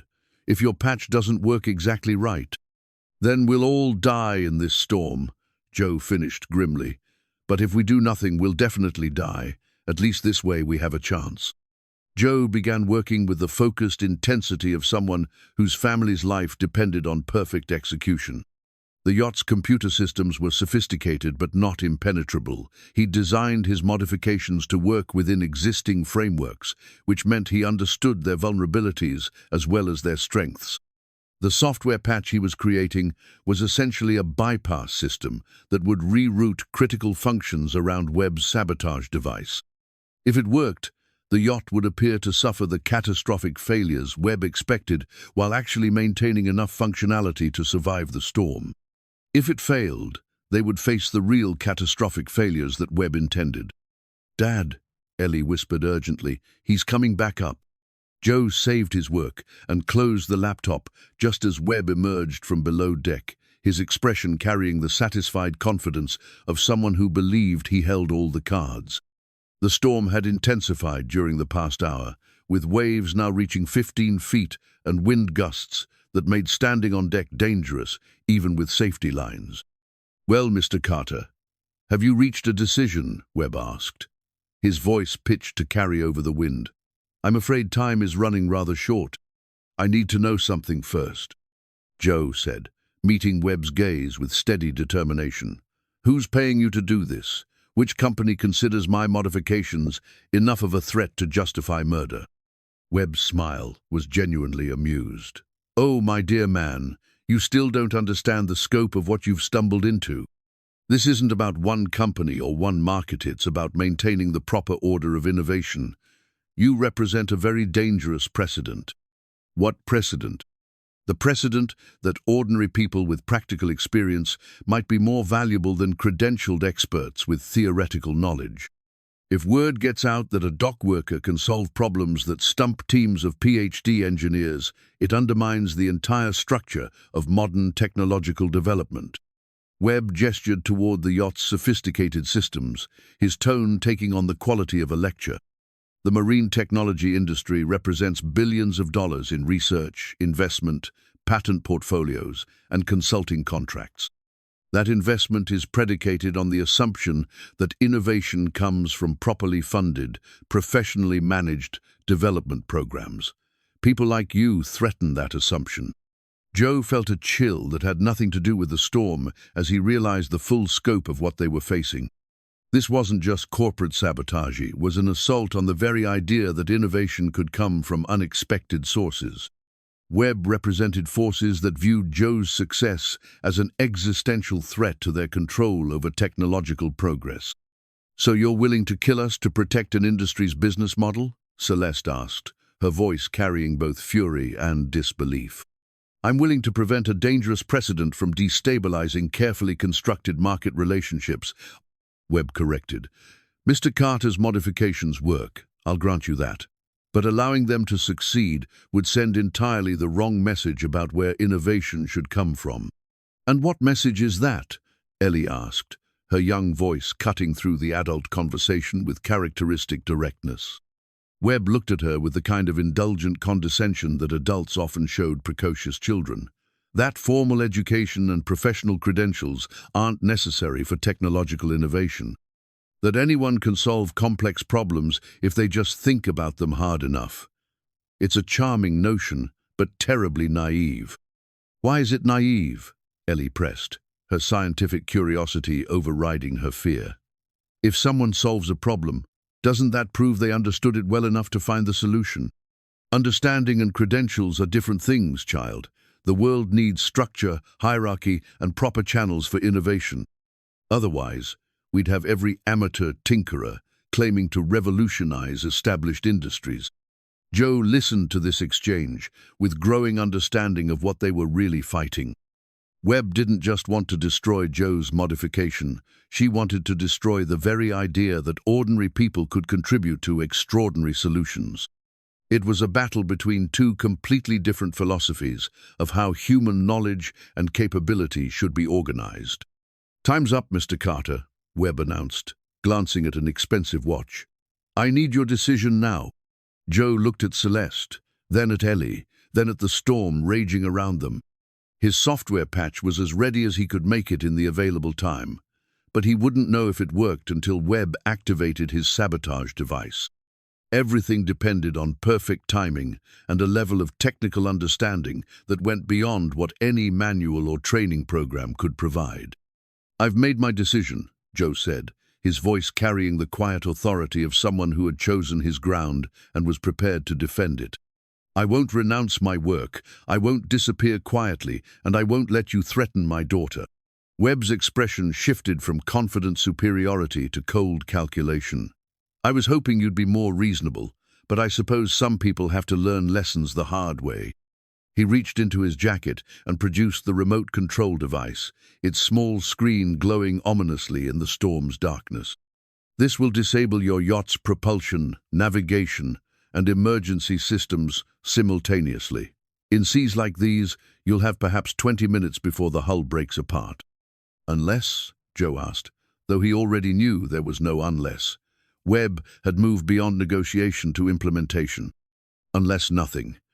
You've made your choice, and now you'll live with the consequences, or more accurately, you'll die with them."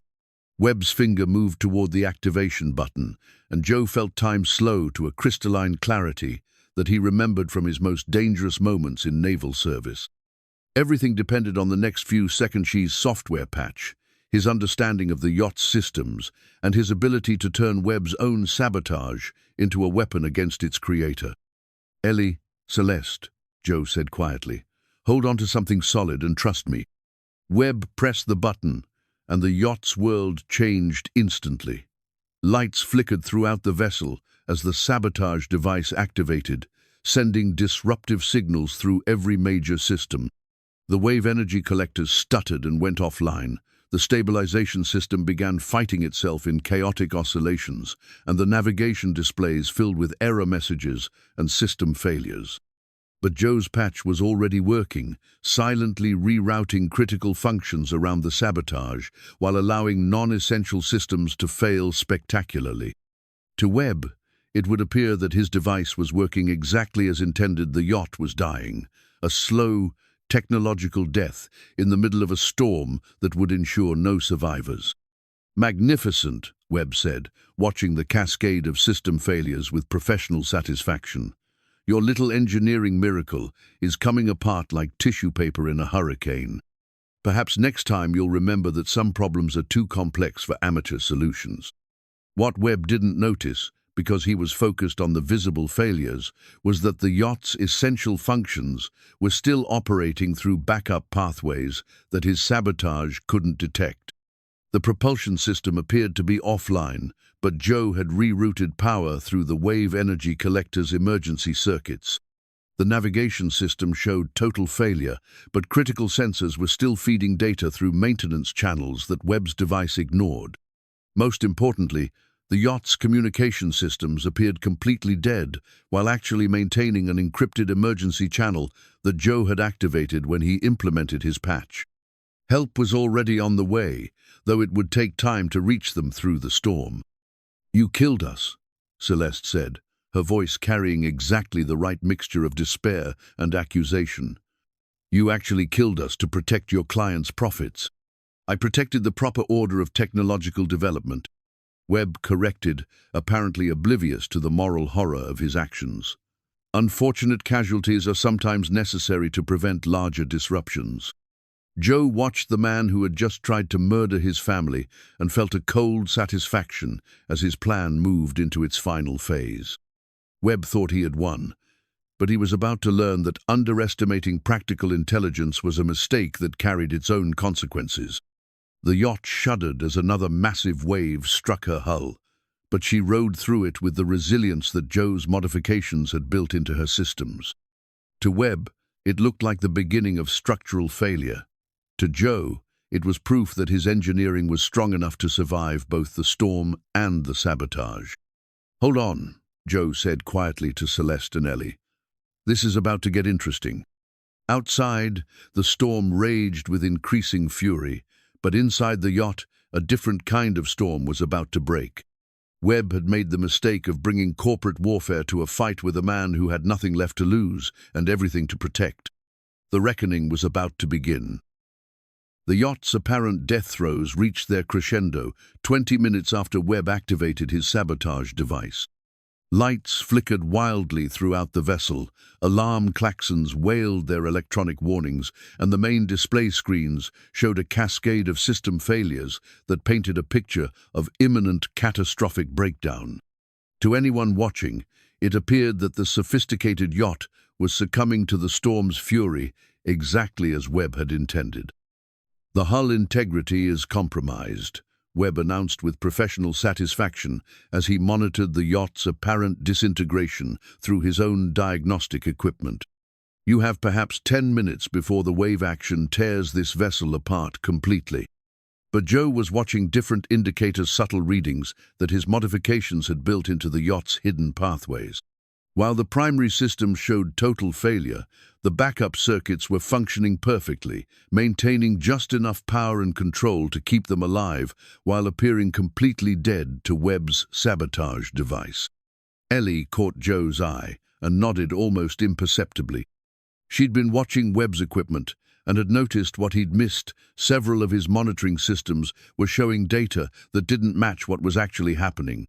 Joe's patch was feeding false information to Webb's diagnostics, creating a convincing illusion of system failure, while the yacht's essential functions continued, operating through channels that the sabotage couldn't detect. "Dad," Ellie said, her voice carrying exactly the right note of frightened confusion, "why aren't the emergency systems working? Shouldn't the life rafts be deploying automatically?" "Because your father's amateur engineering has doomed us all," Webb replied before Joe could answer.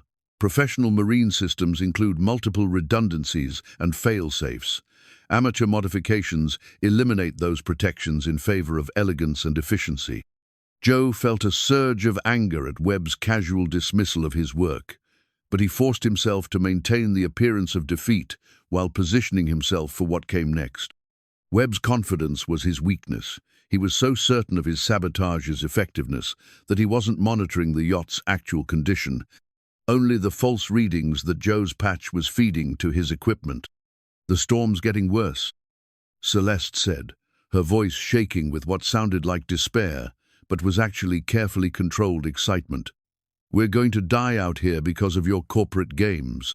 "Unfortunate but necessary," Webb said with the callous indifference of someone who viewed other people's lives as acceptable casualties.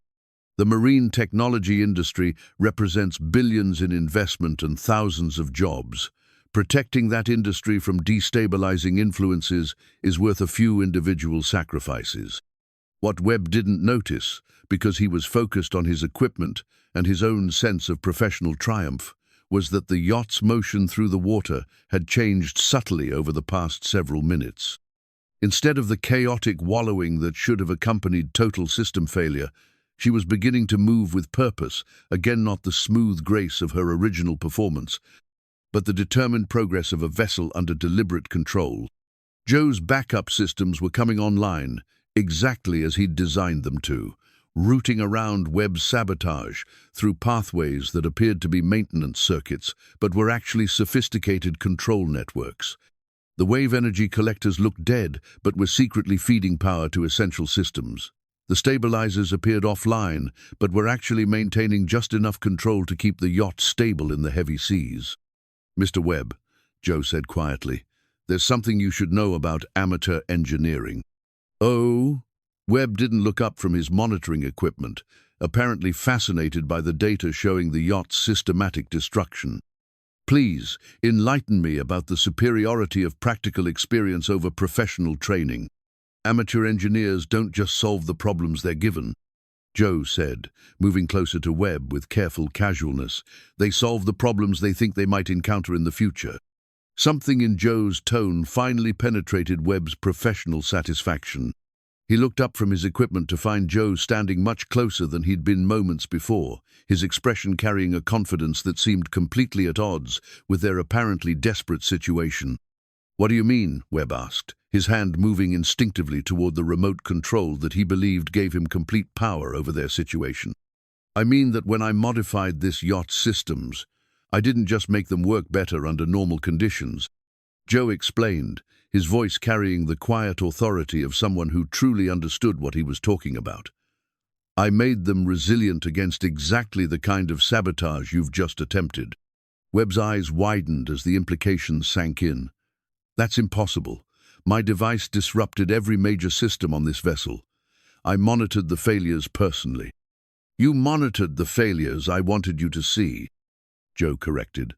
"While your sabotage was destroying the yacht's primary systems, my backup networks were taking over essential functions through pathways that your device couldn't detect." To demonstrate his point, Joe pulled out a small handheld controller that Webb hadn't seen before. As Joe's fingers moved across its surface, the yacht's motion changed. Noticeably, the chaotic wallowing stopped, replaced by the purposeful movement of a vessel under complete control. "You see, Mr. Webb, the difference between amateur and professional engineering isn't credentials or training programs. It's the difference between solving problems and preventing them." Webb's face went pale as he realized that his carefully planned sabotage had not only failed, but had been anticipated and countered by the very person he'd tried to eliminate.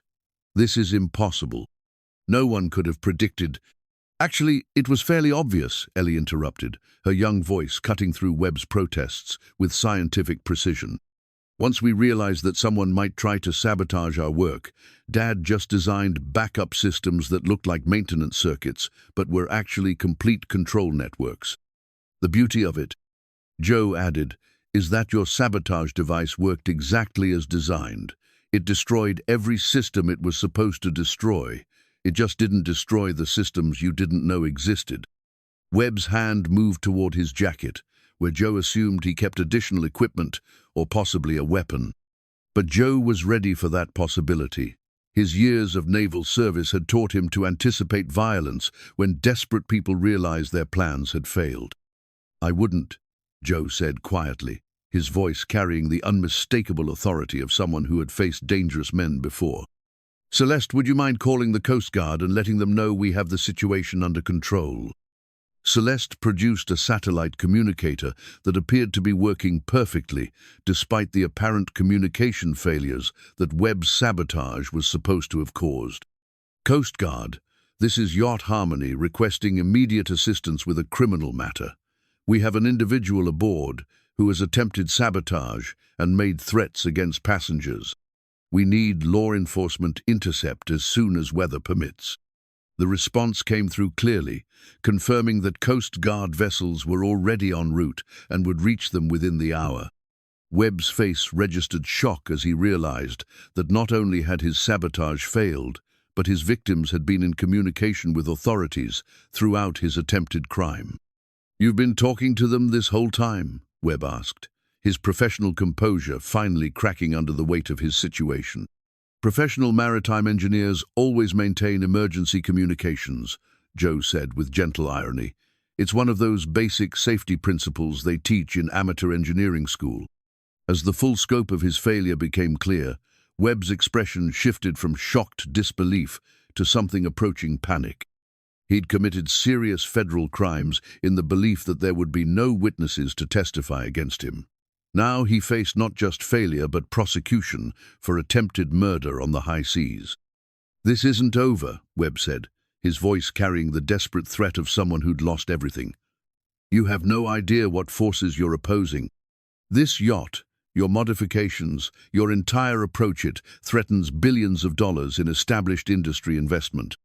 "Then maybe," Ellie said with the clear logic that only children could bring to complex situations, "those industries should learn to build better boats instead of trying to sabotage the people who already figured out how to do it."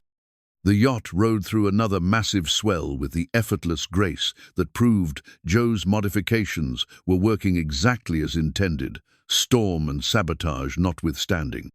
Outside, the tempest continued to rage with undiminished fury, but inside the yacht's protected spaces, a different kind of storm had reached its resolution. Webb's corporate conspiracy had failed, not because of superior force or legal maneuvering, but because practical wisdom had proven more resilient than institutional arrogance. Joe's amateur engineering had survived both natural disaster and human malice, demonstrating that true innovation came, not from credentials or funding, but from understanding how things actually worked in the real world. The Coast Guard was coming, the yacht was safe, and Webb's attempt to destroy Joe's work had instead provided the most dramatic possible proof of its effectiveness. As Joe watched the man who'd tried to kill his family struggle with the collapse of his carefully laid plans, he felt not triumph, but a quiet satisfaction that justice was finally being served. The storm was beginning to break, and dawn couldn't be far away. The Coast Guard cutter appeared on the horizon, just as the storm began to exhaust itself, emerging from the grey morning like a symbol of order restored to chaos.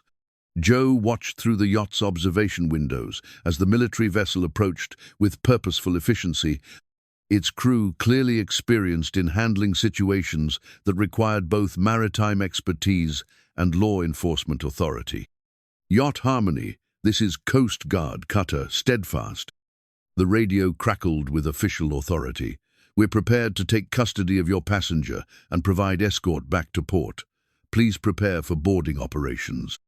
Webb stood at the yacht's rail with the defeated posture of someone whose carefully constructed world had collapsed in the span of a few hours.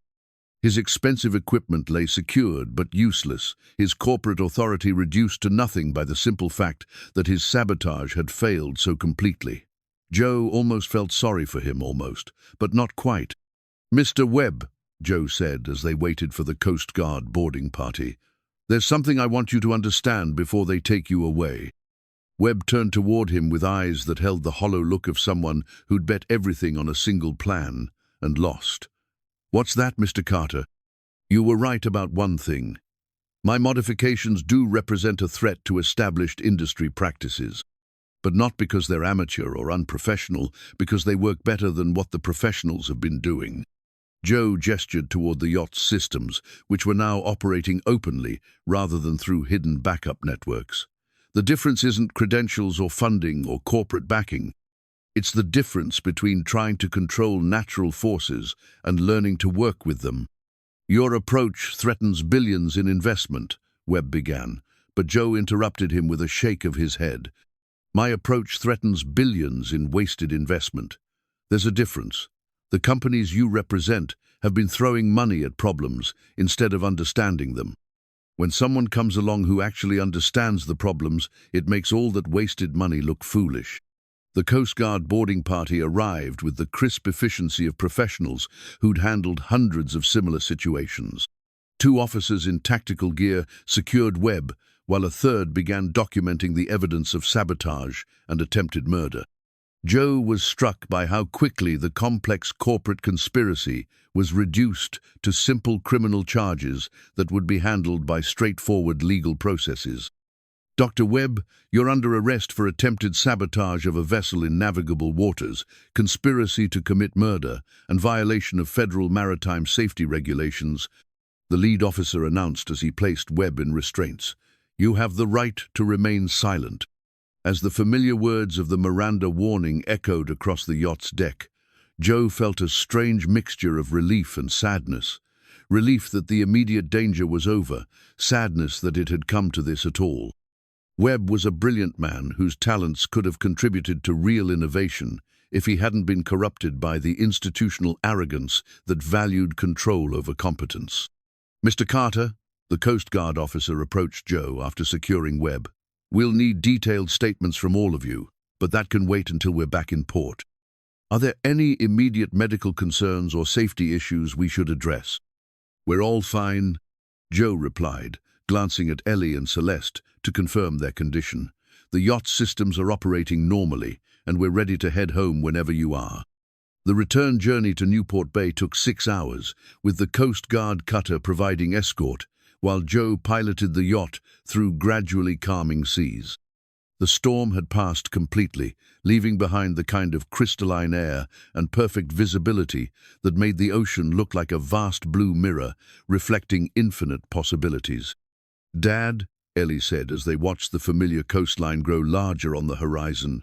"What happens now? With the yacht, I mean, and your modifications?" It was a good question, one that Joe had been pondering since Webb's arrest. The sabotage attempt had provided dramatic proof that his modifications worked, but it had also revealed the extent of opposition from established industry forces. Success brought its own complications. "I don't know, sweetheart," Joe admitted, "but I think we've proven something important out here." "What's that?" Celeste asked, joining their conversation from her position at the navigation station. "That good ideas don't require permission from institutions or validation from credentials. They just require understanding and the courage to implement that understanding." Celeste was quiet for a long moment, watching the water flow past the yacht's hull with the efficient grace that Joe's modifications had made possible. When she finally spoke, her voice carried a determination that reminded Joe of the woman who'd thrown down a public challenge to 30 engineers. "Joe, I want to offer you something. Not just a consulting arrangement or a position with my company, but a genuine partnership. Your modifications have proven that there's a better way to approach marine engineering. I want to build a company around that approach." Joe felt his heart skip as the implications of her offer sank in. A partnership meant equity, respect, and the chance to develop his ideas without the constant worry about corporate interference or financial survival. It meant security for Ellie and the opportunity to work on projects that mattered. "What kind of partnership?" he asked carefully. "Equal partners," Celeste said without hesitation. "Your engineering expertise, my business connections and capital. We'll develop sustainable marine technologies that work with natural forces instead of fighting them. And we'll do it in a way that proves ordinary people with extraordinary insights can change entire industries. But I don't have credentials or formal training in advanced marine engineering." "You have something better," Celeste interrupted. "You have understanding. Webb was right that your approach threatens established industry practices. I want to be part of that threat." Joe looked at his daughter, whose eyes were shining with excitement at the possibilities Celeste's offer represented. Then he looked at the yacht around them, still performing flawlessly despite having survived both natural disaster and human malice. Finally, he looked at Celeste, seeing not just a successful businesswoman, but a partner who shared his vision of what engineering could accomplish when it was driven by understanding rather than ego. "Partners," he said, extending his hand to seal the agreement. As Newport Bay appeared ahead of them, its familiar harbor welcoming them home, Joe realized that their voyage had become something much more significant than a simple test of his modifications. It had become proof that innovation could triumph over institutional resistance, that practical wisdom could overcome corporate conspiracy, and that sometimes the most profound changes came from the most unexpected sources. The yacht systems hummed with quiet efficiency as they approached the marina, a testament to the power of working with natural forces rather than against them. Behind them, the ocean stretched to the horizon, full of possibilities that hadn't existed a few weeks ago. Ahead of them lay a future that neither Joe nor Celeste could have imagined when she'd first thrown down her challenge to fix her boat. It was a future built on partnership, understanding, and the revolutionary idea that good engineering was about harmony rather than domination. As they guided the yacht into her berth, Joe felt Sarah's presence as strongly as if she were standing beside him. She would have loved this moment, the vindication of her theories, the proof that cooperation could triumph over conflict, and the promise that their daughter would grow up in a world where innovation was limited only by imagination rather than institutional boundaries. The voyage was over, but the real journey was just beginning.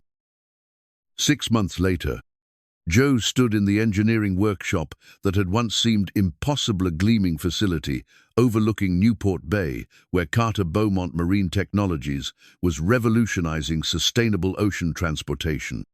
The space hummed with the quiet efficiency of serious work, its drafting tables and computer stations occupied by a carefully chosen team of engineers who shared Joe's philosophy of working with natural forces rather than fighting them.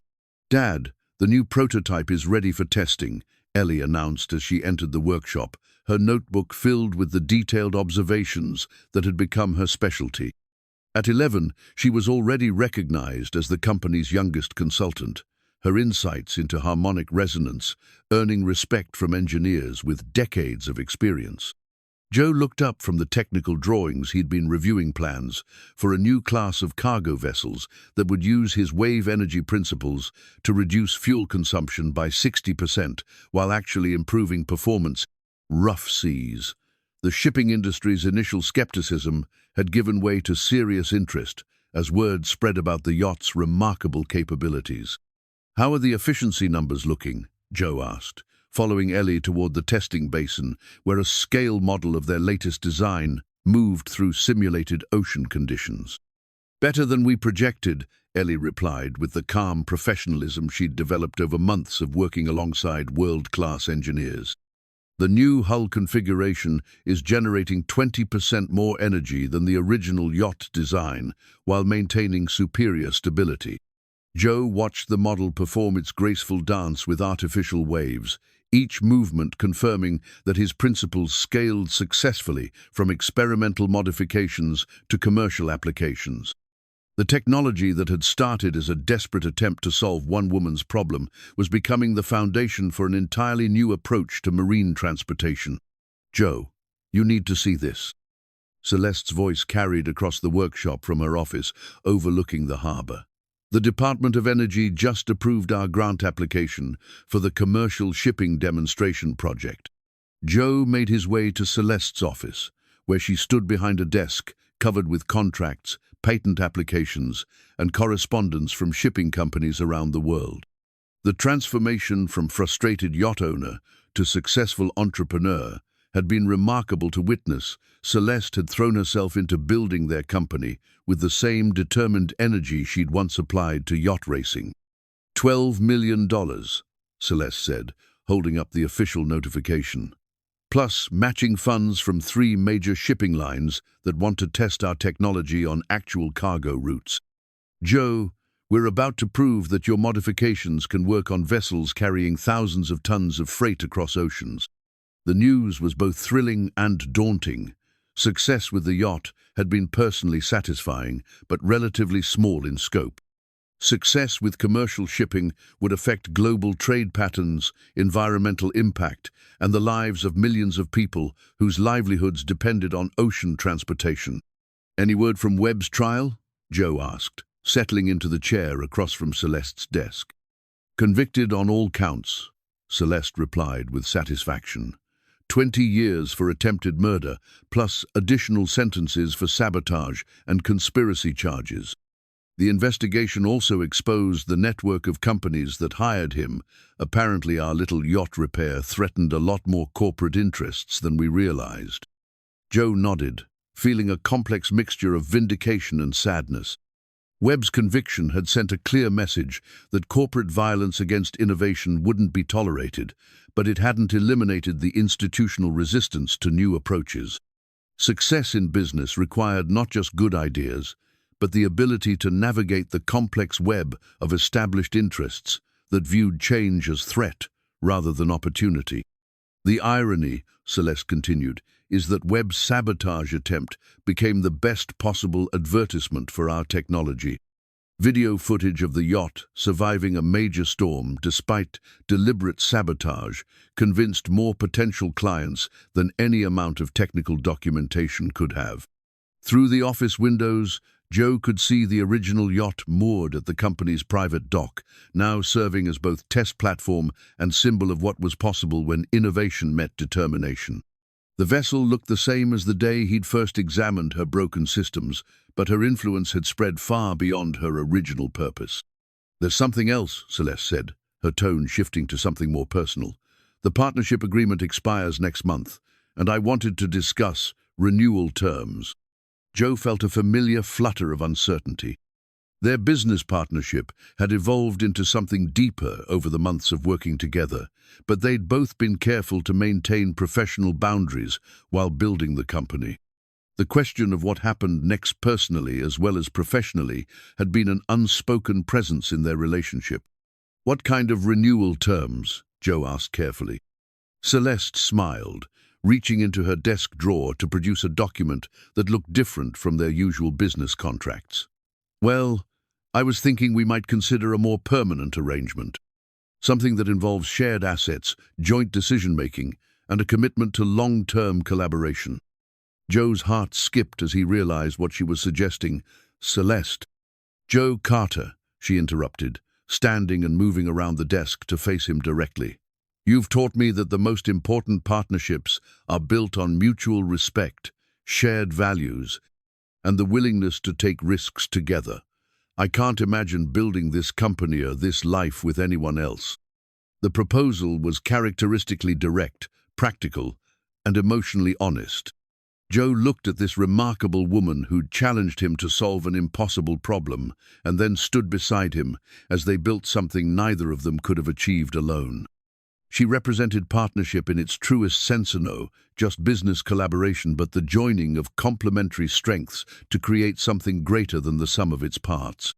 "Partners," Joe said, taking her hands in his, in every sense of the word.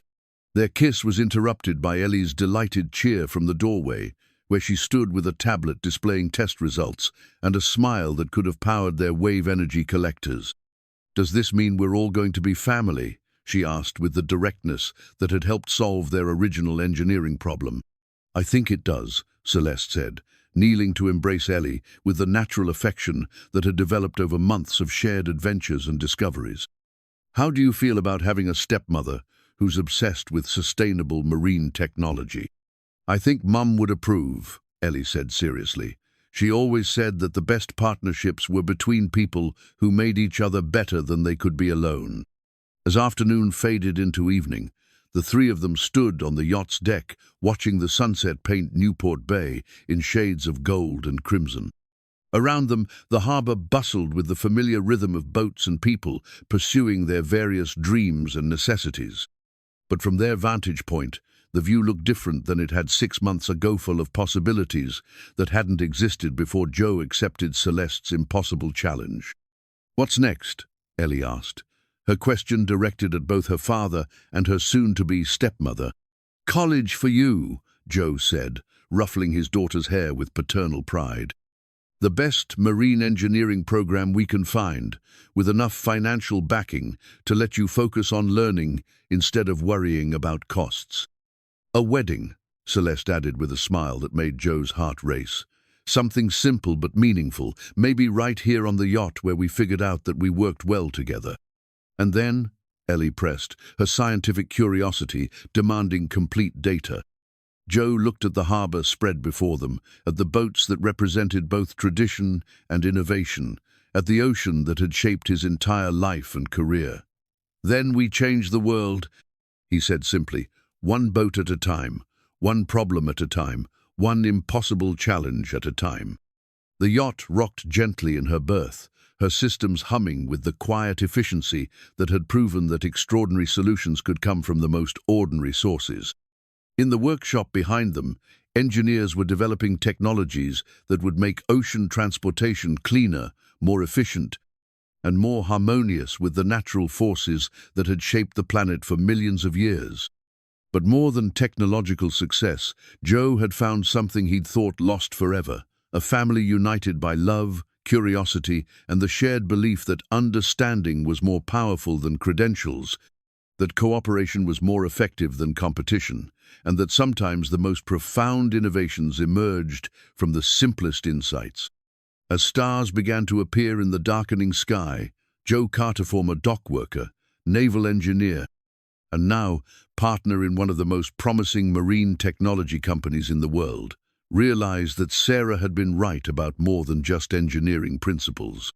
The ocean really did teach those who listened to it, and the most important lesson it offered was that everything was connected, everything was possible, and every challenge was an opportunity for those brave enough to see solutions where others saw only problems. The waves lapped gently against the yacht's hull, carrying whispers of adventures yet to come and innovations yet to be discovered. Tomorrow would bring new challenges, new opportunities, and new chances to prove that when practical wisdom met determined effort, there was no limit to what ordinary people could accomplish. But tonight, surrounded by family and floating on dreams made manifest, Joe Carter was exactly where he belonged, home, in a harbor full of possibilities, ready for whatever the tide might bring.